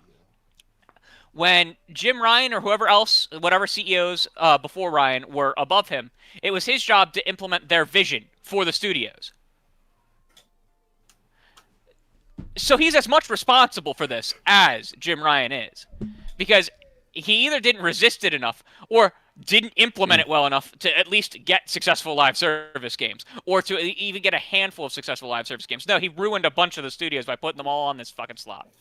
And, he loves the Horizon series, but he won't even give us the Horizon series that, those of us who love that series want. Because goddamn Horizon 3 is cast to the Shadow Realm of who knows when it's coming out, because the entire studio is working on that Hunter-Gatherers game.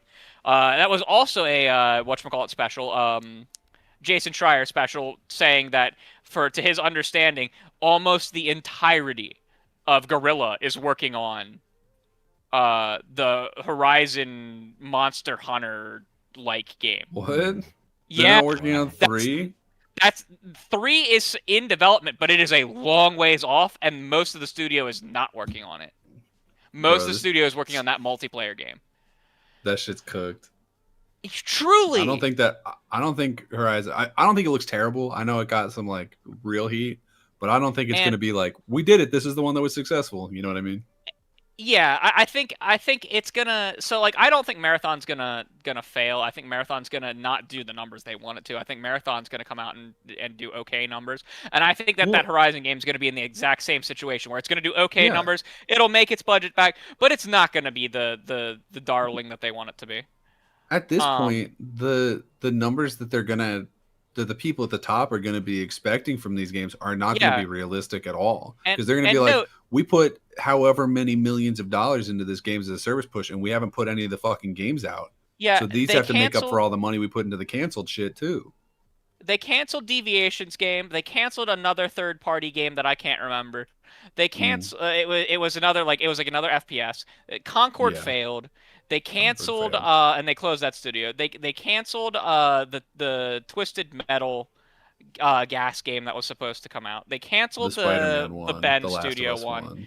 They canceled the Last of Us one. The Spider-Man one, I don't know. We're not totally sure how far into development that got. It's very unclear. It definitely didn't get canceled at the same time as the other ones. It had been canceled for a while. Yeah. But yeah, they canceled that. They canceled Last of Us. They canceled. There's definitely a big one I'm missing. They canceled Ben's game. And they canceled the game at London Studios. And they closed London also Studios. Closed London. Yeah, they closed London Studios.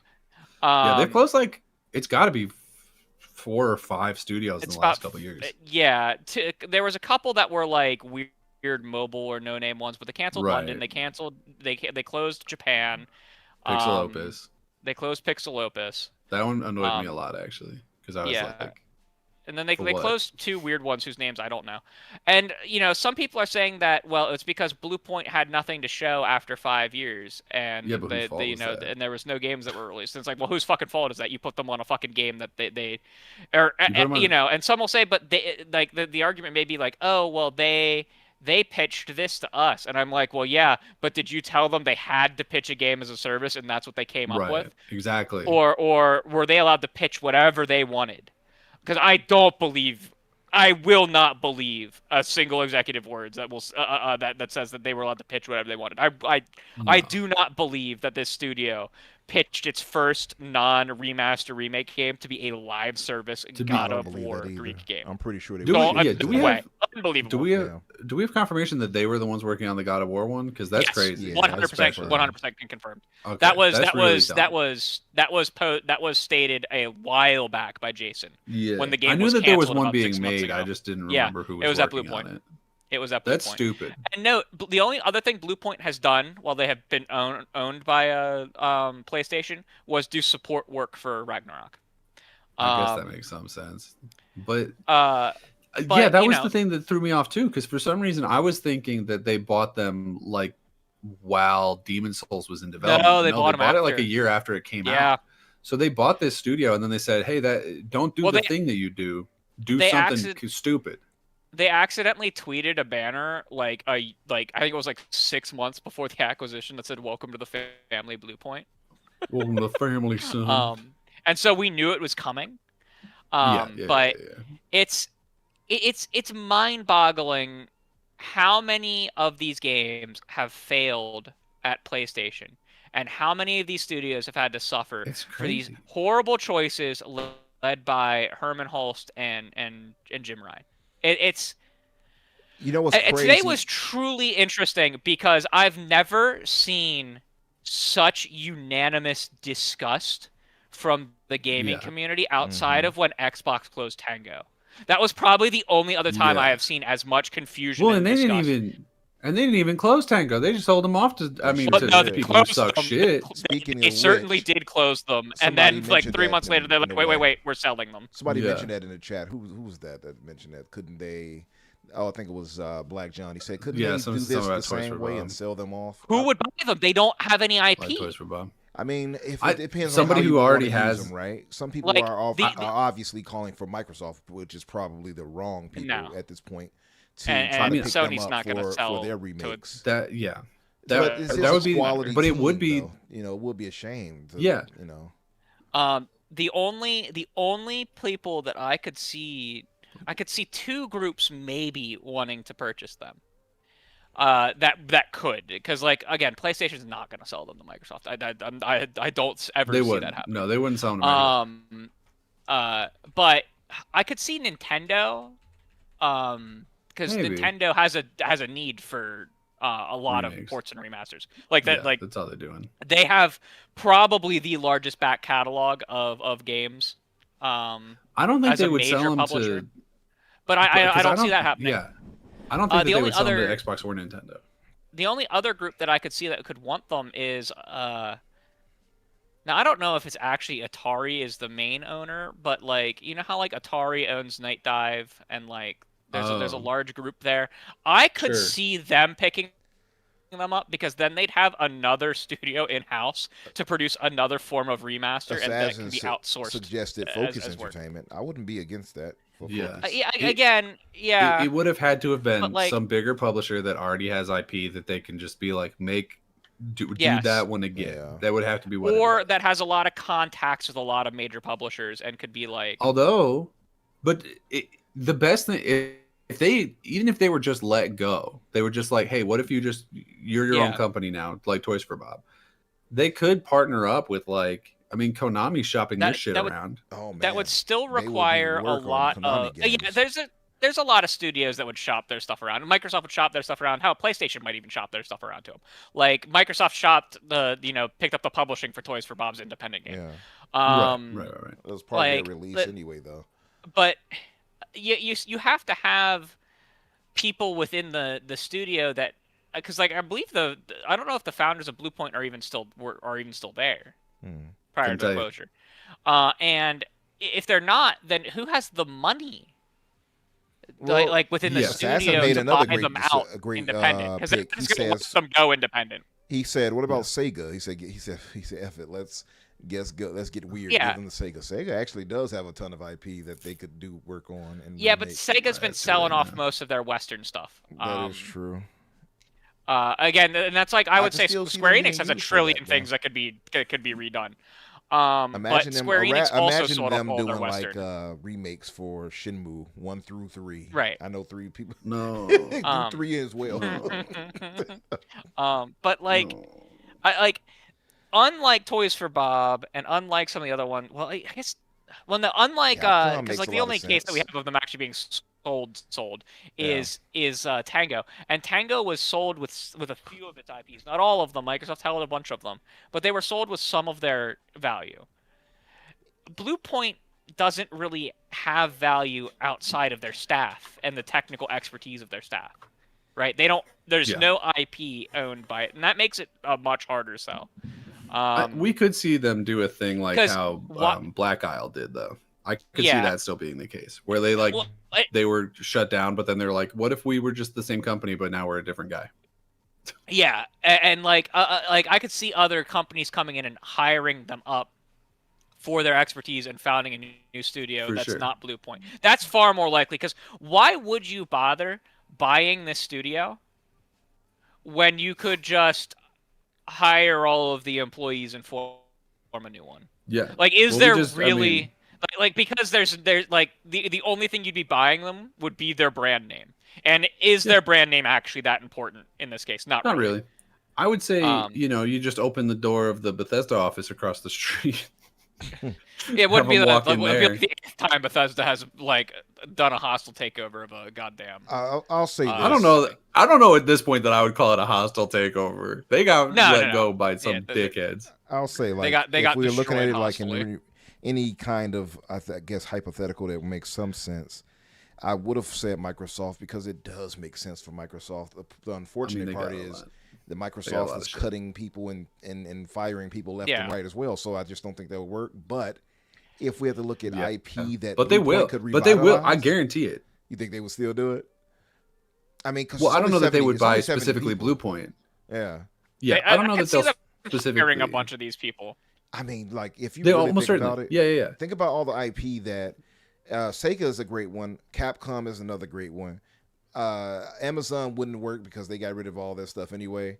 They're not making video games anymore. Could work. Same thing with Meta. Take-Two could absolutely work, but but I feel like Microsoft makes so much sense when you think about all the unused IP they have. They got a lot of shit. But to Crusader's point, they wouldn't buy the studio; they'll just hire the people. That's the they'll hire the people. Yeah, they wouldn't get the studio. It's the situation where because yes, you're right. Microsoft has been laying off a bunch of people because they suck ass, but at the same time, for some fucking reason, they're also hiring a bunch of people, which has never made sense to me. I don't know why we're firing, 5,000 people and then hiring 3,000 people. Like, you're just hiring them at a lower rate that you're paying that you paid the people that you let go. It's just stupid. But the fact of the matter is, like, I guarantee that during this time period, PlayStation, Microsoft, whoever, some of these big companies, they're going to still be making acquisitions and then still laying people off in the middle. Like, it's not going to be like, oh, well, we're in a laying off phase. We'll never buy a thing. No, we're in hell. Welcome to hell. Yep. Yeah. But yeah, it's stupid. It's incredibly stupid to me I mean, Crusader already, basically said all of it very loudly, but yeah, it's just like, and he was right to, but it's just incredibly stupid to me, the whole situation of like, yeah, we're a company that like was getting razzed for doing a bunch of remakes, but we were doing them because it was making money. PlayStation, I guess. In this case, I'm talking in first person as if I was them. But like, yeah, PlayStation was getting razzed for doing a bunch of remakes, and which was clearly making money for them. They were trying to get it to line up with shit. And now, even though they're one of the companies, one of the publishers in the game space with the biggest back catalog of shit that we could do remakes of for a quick, dirty cash grab. Now we're not doing that. We're laying off this team because they don't have something to be working on right now, or like because they're not going to put something out in a couple of years. And then you look at that, and I know everyone's doing this, and I hate doing it. I hate doing it because I think it's, you know, it's a destructive conversation. But like, there's other teams that they're going to cut. If this is the reason why they're cutting them, this is not where they're going to end it. They're not going to be like, oh, Bluepoint, that's enough. No. What ad is Media Molecule right now, or Bend, or, you know, probably some of these other like smaller ones that we don't even remember that they own. Like there's probably like they still haven't had games out in like 6 and 7 years. I would have fear. There's probably some support studio or like some, you know, mobile studio that hasn't done shit in a while. Like, this isn't the end. This isn't. We're just doing this in the middle of nowhere. Like, I don't know, man. I don't feel good about it. Media Molecule. I think Media Molecule is more fucked than Bend, if I had to guess. Because I don't think Media Molecule has ever really like stepped into. They didn't even move into the conversation of like when we pivoted so hard into like what the PS4 generation of video games are, and now we're pivoting a second time into this gas bullshit that no one wants. So they're 2 pivots behind and haven't put out shit in the meantime. So it's like, if I'm working at Media Molecule, I'm like, bye guys. Like, I'm gonna get voted out tomorrow. I ain't around. Yeah. No, man, it's Media Molecule makes some sense. I can see that. I could also see Sony Bend. That makes, it makes some sense that they would be possibly next on the chopping block as well. It's just a worrisome time. I just looked it up. They've still got this Fire Sprite VR studio. I could see. Then they backed out of VR. I bet they're fucked. Oh man, that's crazy. I just feel like Haven Studio. If Fair Games gets canceled, Haven's gone. Yeah. Oh yeah. Why is? And I do think Fair Games will get canceled. If anybody was to be closed, why not them before Bluepoint exactly? Haven. Why not? I don't think that game's coming out. Yeah, I don't even think it's coming out either. But why is that not closed versus this being shut down? And it's a smaller team right here as well, right? I would imagine. That's what I'm saying. Is I don't even think this is the last that we're going to hear about them like shutting studios down this year. I think that we're not done. Yeah, Haven is probably next. This is just like, it's so random. It's very random. But I think it's like a random. Said, it's not going to be the first one. We're going to hear Haven probably. No, yeah. Don't we? I think. Listen, we've done this with Microsoft, and routinely Microsoft gets this because I remember, and I was one of the people to saying that like Matt Booty has to go. I remember having that discussion with people. This was well before they started turning things around, though. Now I'm content with him for now. But at a point, it was like for now, yeah, give it a minute. Right. At a point, I was like, all right, he's on thin ice. Yeah, somebody kick his booty to the curb rather. But at this point, I think we have to seriously look and ask, like, does Herman Holtz have to go? Like, I think and I know some of this is not his fault, and I mean, they've already gotten rid of Ryan, but this is a lot of failures right here when you look at it as far as mismanagement. I think you would have to bring into question mismanagement, right? At some point, the thought of going the route of 11 or more live service, which we all saw at the time. Like, what were they thinking? Even when it happened on that show, yeah, I saw diehard PlayStation fans saying, "What the hell is this? What are we doing this?" Yeah, and from day one, it's not like we didn't even wait for the diehards to get to the point where it was like, when we were starting to see them getting canceled and we started seeing the layoffs. No, they were immediately like, that's not what we came here for. Like, that's not your brand. That's not why we're fans of your thing. I know that you're looking at it and you're like, there's money in them hills. We can get gold out of the hills of the gas games, right. Which you got to put out a fucking game for that to be the case. And second of all, like, that's something that should be additive. If what you have already is successful, you shouldn't pivot the things that are already making you money to a thing that you hope might make you money later. This is when you buy a studio like Bungie, or you build up. Apparently, they've spun up some new like side project studios. There's one called Dark Outlaw Games in LA. Apparently, that was they gutted Deviation. And that's what it became. Oh, okay. That's also still making a gas game. But, yeah. So if you're gonna do that, Like you're gonna get if you're gonna do some traders shit and get deviation killed so that you can buy them at a cheaper cost, which is I assume what happened there on accident. Hopefully not on purpose, but who's to say? You're gonna buy these teams that can already do gas games or are already intended to do gas games. Cool, great, put them on that. That would be great. Have fun. Haven, Bungie, sure. We got new teams for that. But why are we taking Bluepoint, who doesn't do this? Why are we taking people from Insomniac and then people at Naughty Dog and people at Bend who don't do this and have been successful doing the thing that they were already doing and telling them, no, don't make a sequel to the thing that everyone wants. Don't make the game that will sell 13 million units in its first year. Don't do that. No. Not even the people at Gorilla, apparently, who we are trying so hard to push this IP that people don't seem to really be connecting with. Right. No. We're going to pivot those guys onto gas games that your own fan base is telling you they don't want. Instead of using the people that, it's too much. They pivoted so hard, so fast, and they didn't have any kind of idea of like what the repercussions of this would be. Because they went, we're going to make these gas games and they're going to make money. And they didn't even consider the opportunity cost of, but we're taking the teams off of games that we know are going to already make money to instead make these things that might make more money, but also might not come out, evidently. Like, it's just so short-sighted, and I'll never understand it. I will never understand these companies doing shit like this, where they're like, hey, when we bought you last year, you were good at a thing, and we wanted you to do that thing.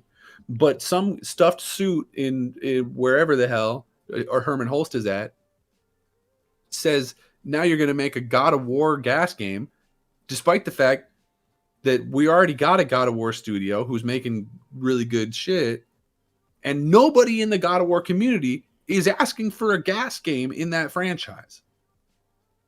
You're going to do that instead of the hundreds of other things that you could be doing faster, cheaper, and make more money off of. That's what we're going to have you do. And then when you can't perform that thing that you were never set up to do, that thing that we set you up for failure doing, when you can't do that, then we're going to shut you down. What are we talking about? What was the plan? The plan was, number 1, do gas. Step 2, 3, 4, all question marks. Step 5, make money. And we didn't fill in any of the steps in between. We had no idea. We had no concept. We didn't even have, what was it? We didn't even have the concept of the plan of how this was going to work out. We didn't have shit. And instead, what we're doing is damaging the brand of all of these great studios that we had during the PS4 generation, is completely destroying their image in the fan base to instead put out either no games or bad games. Cool. Good idea. I'm glad that you did that. Cool. I'm glad that, hey, at least we're getting Wolverine before the Insomniac gets switched onto some other fucking live service thing that won't come out and will suck ass. So one thing about Insomniac is they're kind of stuck making Marvel shit for forever because they have one more Spider-Man game contracted and 3 X-Men game, including Wolverine. And from your lips to God ears. But at this point, I don't fucking trust anything. I don't trust a single bit. Fair. They could all be traitors, and I'm voting them all. I'm the only faithful in this house. I want to draw people's attention to the screen here with a tweet from Gaz, who, by the way, joined Insider Gaming. Shout out to them and to Gaz. Congrats. But this was funny, I found. It still says thank you, Jim, but you all get the gist. It should be thank you, Herman, I guess. But he's waiting for this to happen. He says soon. And then I saw this, the Concordian timeline, as they call it. Concord, High Guard, Marathon. Why is High Guard there as if that's a PlayStation studio? They're just like, I guess they're just like gas game that failed. Even though, I mean, frankly, at this point, I think High Guard's got about the same amount, the same chance of success as Concord ever had. So yeah. I think it's got well. It's already longer. done better than Concord. Yeah, it has lasted. Well, it's existed. Yeah, it's existed longer for sure already. And they still have people actively playing it, like 1,000 at least, even though it dropped dramatically. I played it yesterday, and did I have fun? Not really. But you played it. But I played it though. if I play 5 more ranked matches, I get a wolf that's got black fur instead of gray, and I might do that. And I saw this too, which made me laugh, and I was like, "Oh damn!" So the Reaper is coming back. We typically have seen this with Xbox logos. I remember. Now I'm seeing it more. And more with how does it? Hey, Blue Bloods, how does it feel to be on the other side of the shit stick? We've been here for a while. We'd love to judge, and we will, but like, we've been here. He's knocking at the door of Bend and House Marquee right there. It's the Xbox gamer with the rope around his neck, and then the PlayStation guy. Hey, first time. First time here. I don't think.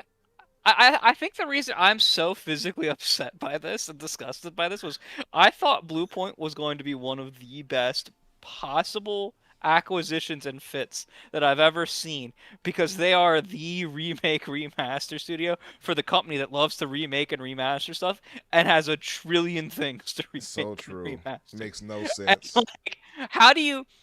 That's like, this is worse than when the Patriots lost the Super Bowl to the Braves. It was the Braves, right? It was this year? No. It was in like 2019. Well, Atlanta's the Falcons. 2018. Oh, sorry, Falcons. Did I say okay. Braves? Braves is the baseball I'm like team. the Braves. What Braves do you mean the baseball by team. That? Braves the baseball teams. Yeah. Yeah. When the Falcons destroyed when the Patriots came back and destroyed the Falcons, like the Falcons were up by like 30 points at halftime. And we hated to see it because we didn't like the Patriots then, even though Tom Brady unfortunately was really good. But like, you know, it's like, how do you fumble this so bad? Like, it's incredible. Yeah, it's a crazy fumble. You know, this is what happens when I talk sports, by the way. I'm going to say the wrong sports team. No, don't feel bad. That's fine. It don't matter. That's not what this podcast is about. I watched that game. I watched that game because I was in college at the time. Yeah. And that was when I would sit and I would sit and drink with everyone while they were watching sports. I just remember as a mathematician just being flabbergasted as to like how unlikely it was. And like, this is more unlikely. Like, how do you fuck this up this bad? I don't know.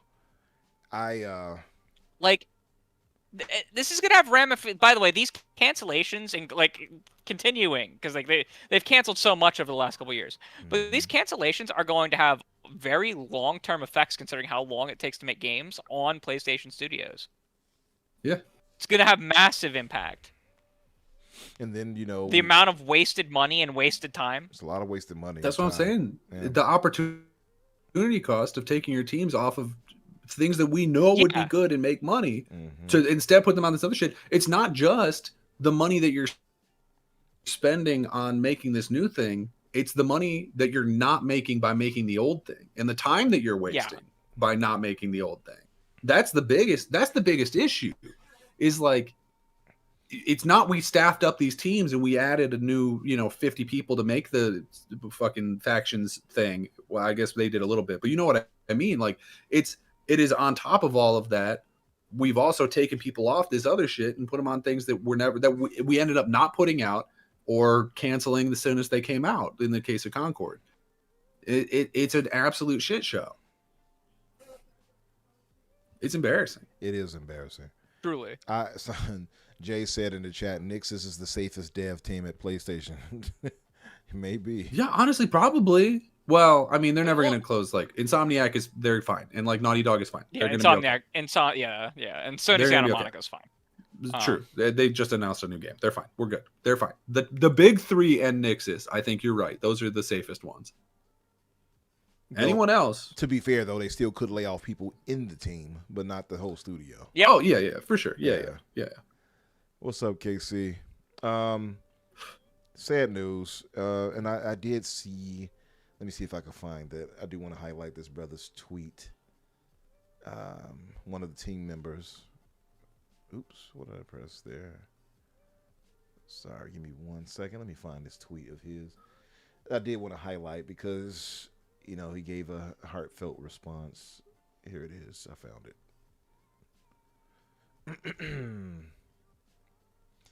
it. From a gentleman named Peter Dalton, who worked with who worked with how am I forgetting the name? Bluepoint. He says, unfortunately, Bluepoint's time is over. It has been a great studio with an abundance of talent. Right now, I feel like I've been kicked in the gut, but unto better things. And many people gave their, sorries and such, including myself. And these are some of the games. Like this person highlighted it. Look at some of the games that they actually put in.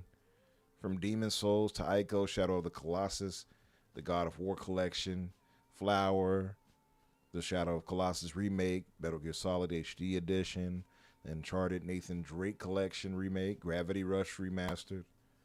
And look at the ratings for these. Although, of course, I wouldn't give them the points for that, but still. And just gone. So he responded one more time. He said, for years, our current and future successes focused on doing a quality job. We live by the idea that you are only as good as your last project. We fought hard to survive. I've learned so much during my time at Bluepoint, including the lesson that business comes first. That sucks. Business first, right? Yeah, man. Unfortunate. I mean, I'm not going to be like, I hope everybody lands on their feet. I'm just tired of saying that. My thoughts are understood at this point. It's unfortunate. Yeah, fuck saying that anymore. Normalize doing what everyone does in sports and calling for the absolute firing of upper management. The firing of the coaches, quote unquote. Because it's impossible to show the support for the devs anymore without actually asking for change, without actively seeking out change. Yeah. If you have reoccurring subscriptions to PS Plus, cancel it. Mm-hmm. You can always turn that back on if they unfuck up. It's true. Put your money where your mouth is. That's probably the biggest thing that you can do right now is turn off reoccurring purchases to PS Plus. Because that's the easiest thing to just undo. If we get our way. But also it just it puts fear in the accountants' hearts, and that's all these people believe. Put fear in the accountants' hearts. Mm-hmm. Yeah, it's just such a bad time for them to be doing this too. And we talked about this in the green room a little bit, where it was like, it's not official, I guess, but we know that your expectation for PlayStation 6 is pushed back like way far. So now you're going to have to pivot any of the other shit that you were planning on putting onto that system. You're going to have to pivot to some degree because now that system's not going to exist probably by the time at least some of those games you hope are coming out. And it's like, okay, well, the thing that you need right now is like quick, surefire hits. And this is one of the teams that is most capable of giving you that. And you were just like, what if, never mind. Like, it just doesn't make sense. Like, there's no point. Like, there's no point of this plan that makes sense to me. Like, it feels like they just went, we got to cut a certain number of people to hit some money number by this time. They got 70 people and they're not making something right now, so they're gone. And they didn't think about it at all past that. And then it's like, okay, so what do you do next quarter or next year when you don't have the PS6 that you were hoping that you were going to have by then? And the games that you were hoping to put out by then don't exist anymore because they either got canceled because they're live service games that or they're just not done yet, or we had to add extra time so that we could adjust for the fact that it wasn't going to have a PS6 port or like anything like that. Because if we're talking about delaying the whole next generation, it's like there's a lot more that's going to go into that than just, oh, well, we'll just only put out the PS5 version. Yeah, I mean, it's not going to be this huge thing where they'll, destroy where it's going to set them back like monumentally, but it is going to be enough where it is going to delay possibly a quarter, possibly 2 quarters. And if all we're doing is cutting teams because we need to hit a certain number by April 1st or whatever, here we are again next quarter and the quarter after that because we can't put out enough games. You know what I mean? Yeah. So what are we doing? What's the plan? I'm with you. Our subscription service isn't making money. Mm-hmm. We're making most of our money off third-party sales, so that'll probably continue. But we're not putting out games. We're not probably going to be selling a ton more hardware because they were also down this holiday, and I don't imagine there's a ton of people left to buy the thing. They're at like 97 million. So where's the money coming from? Are we just hoping that we're going to coast off the 30% we're going to get from like Grand Theft Auto for the next 3 years? Because maybe. I think Sony is heavily. Shit, I don't know. Yeah, I think they're heavily reliant on third party. By the way, I saw someone reshared this, or at least it was Destin. I see it there. He reposted this.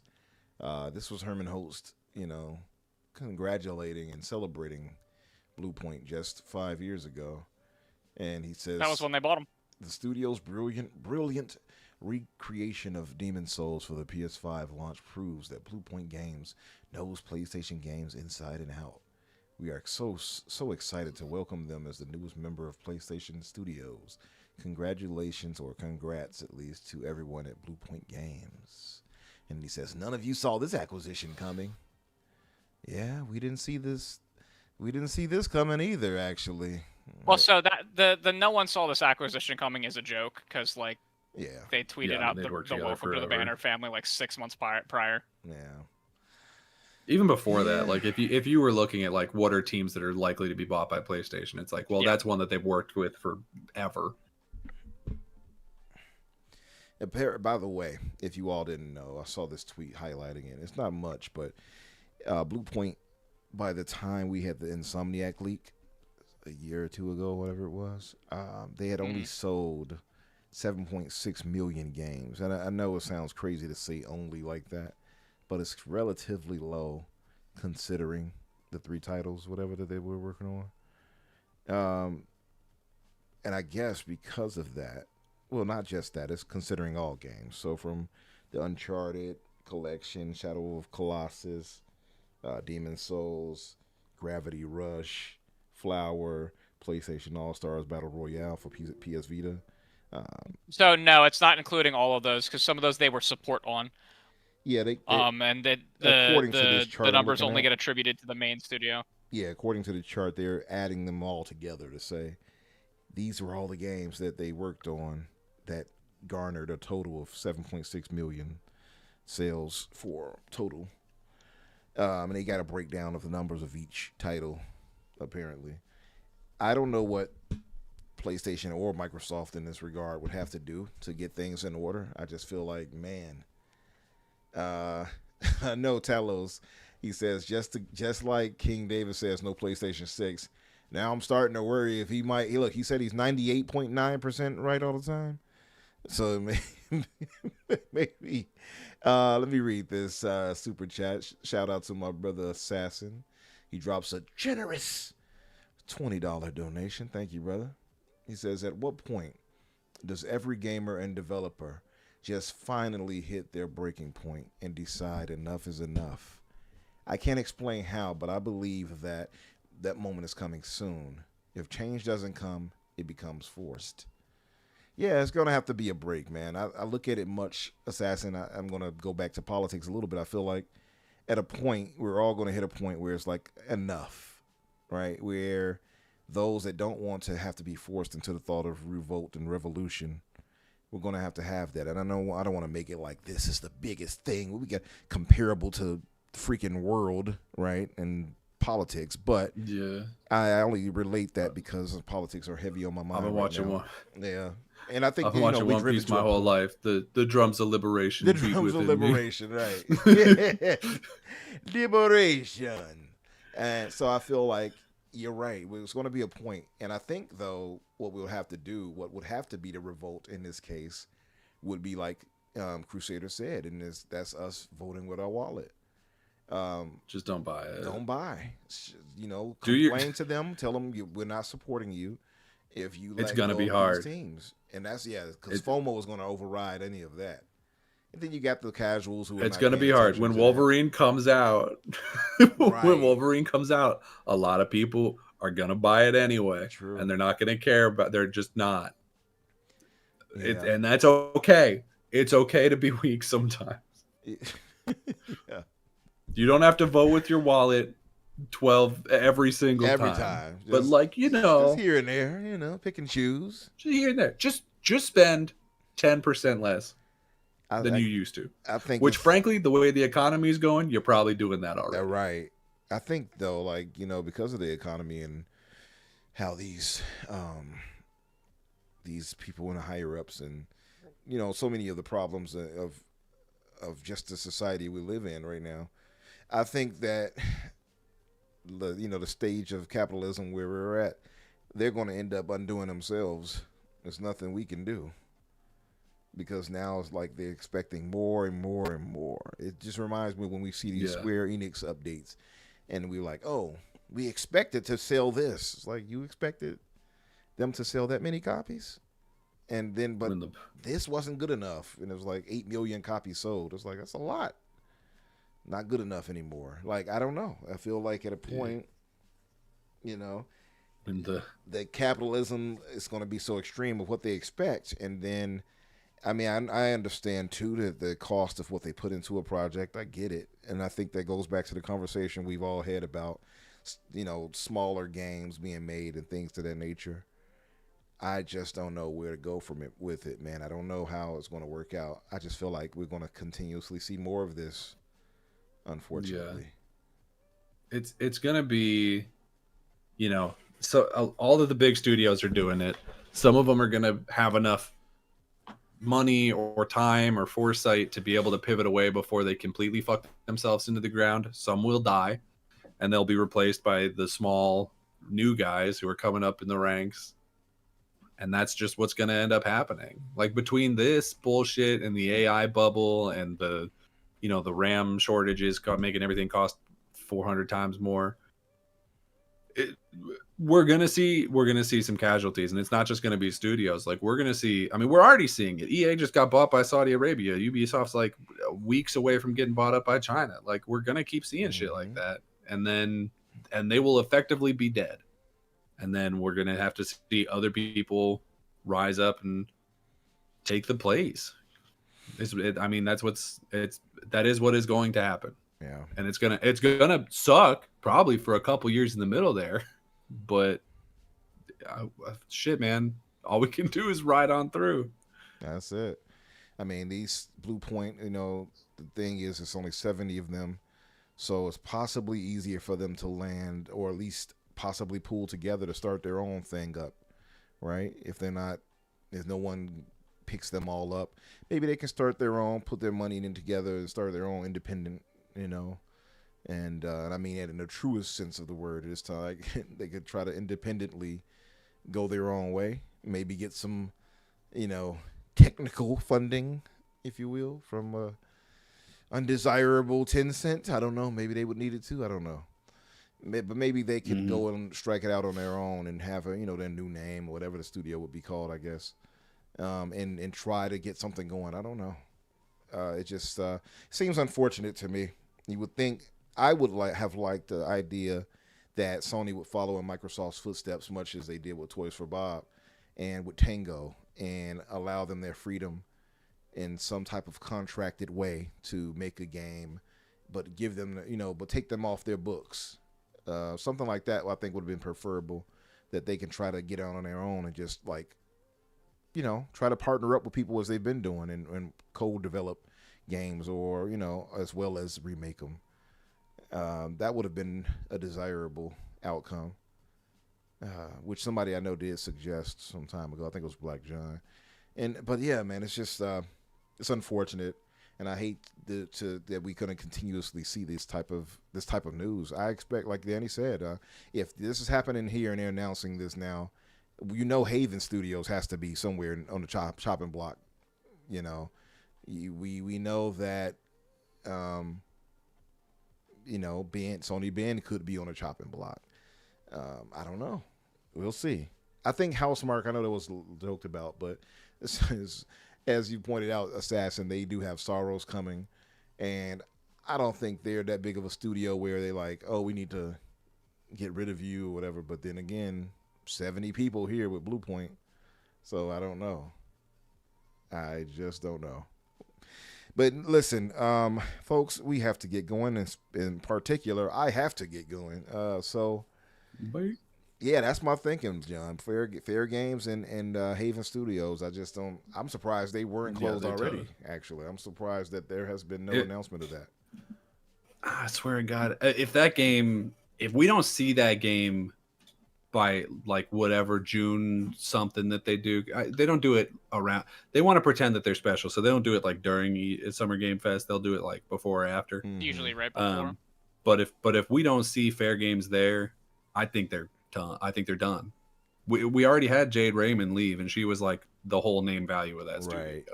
So it's fair to say, and that was like a year ago. Yeah, it was about a year ago. It's fair to say that game is over. I'm sorry. Anyway, listen, we got to get out of here, folks. I want to thank you all for coming through and supporting us and spending some time with us. If you have not done so yet, please hit the like button and share this out, as well as the tweet on Twitter. And, hit the like button, y'all. I would appreciate that. We're going to close this on out. Start with you, Crusader. Tell the good folks where they can find you and what you'll be up to.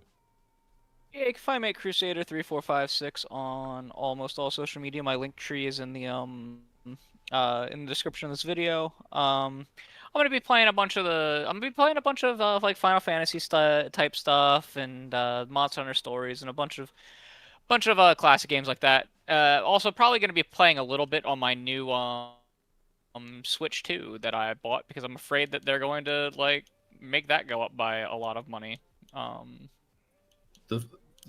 them the funniest part of that story. Or the first game that I played on it was a game for the No, that's not the funniest. That I'm buying it explicitly for Pokemon.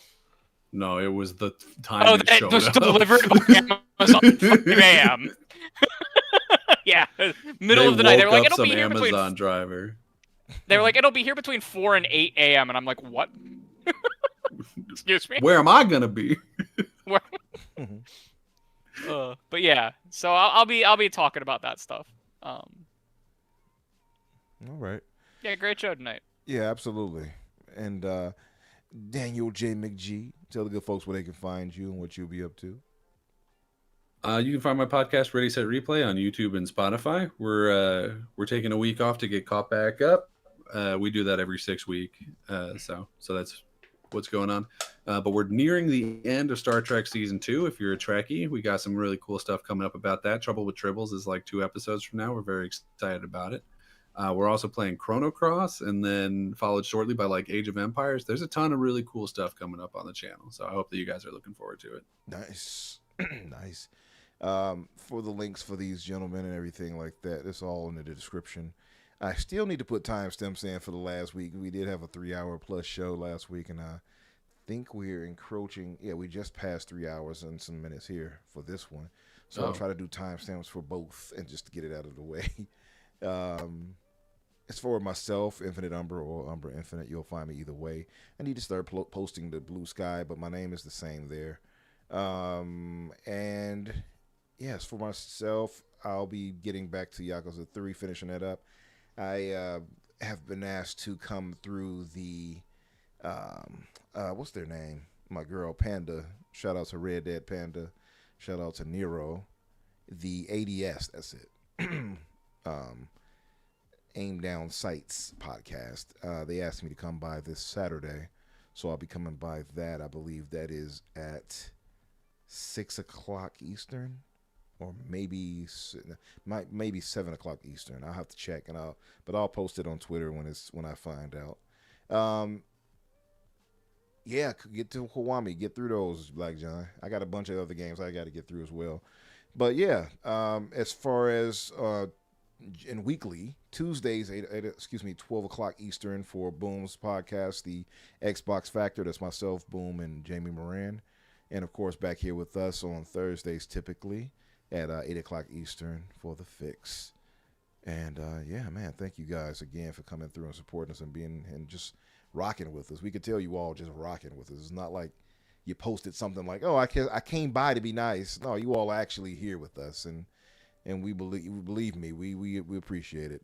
But we will get out of here. We'll talk with you guys later. You all have a great weekend. Play some games and enjoy these studios while you can, I suppose.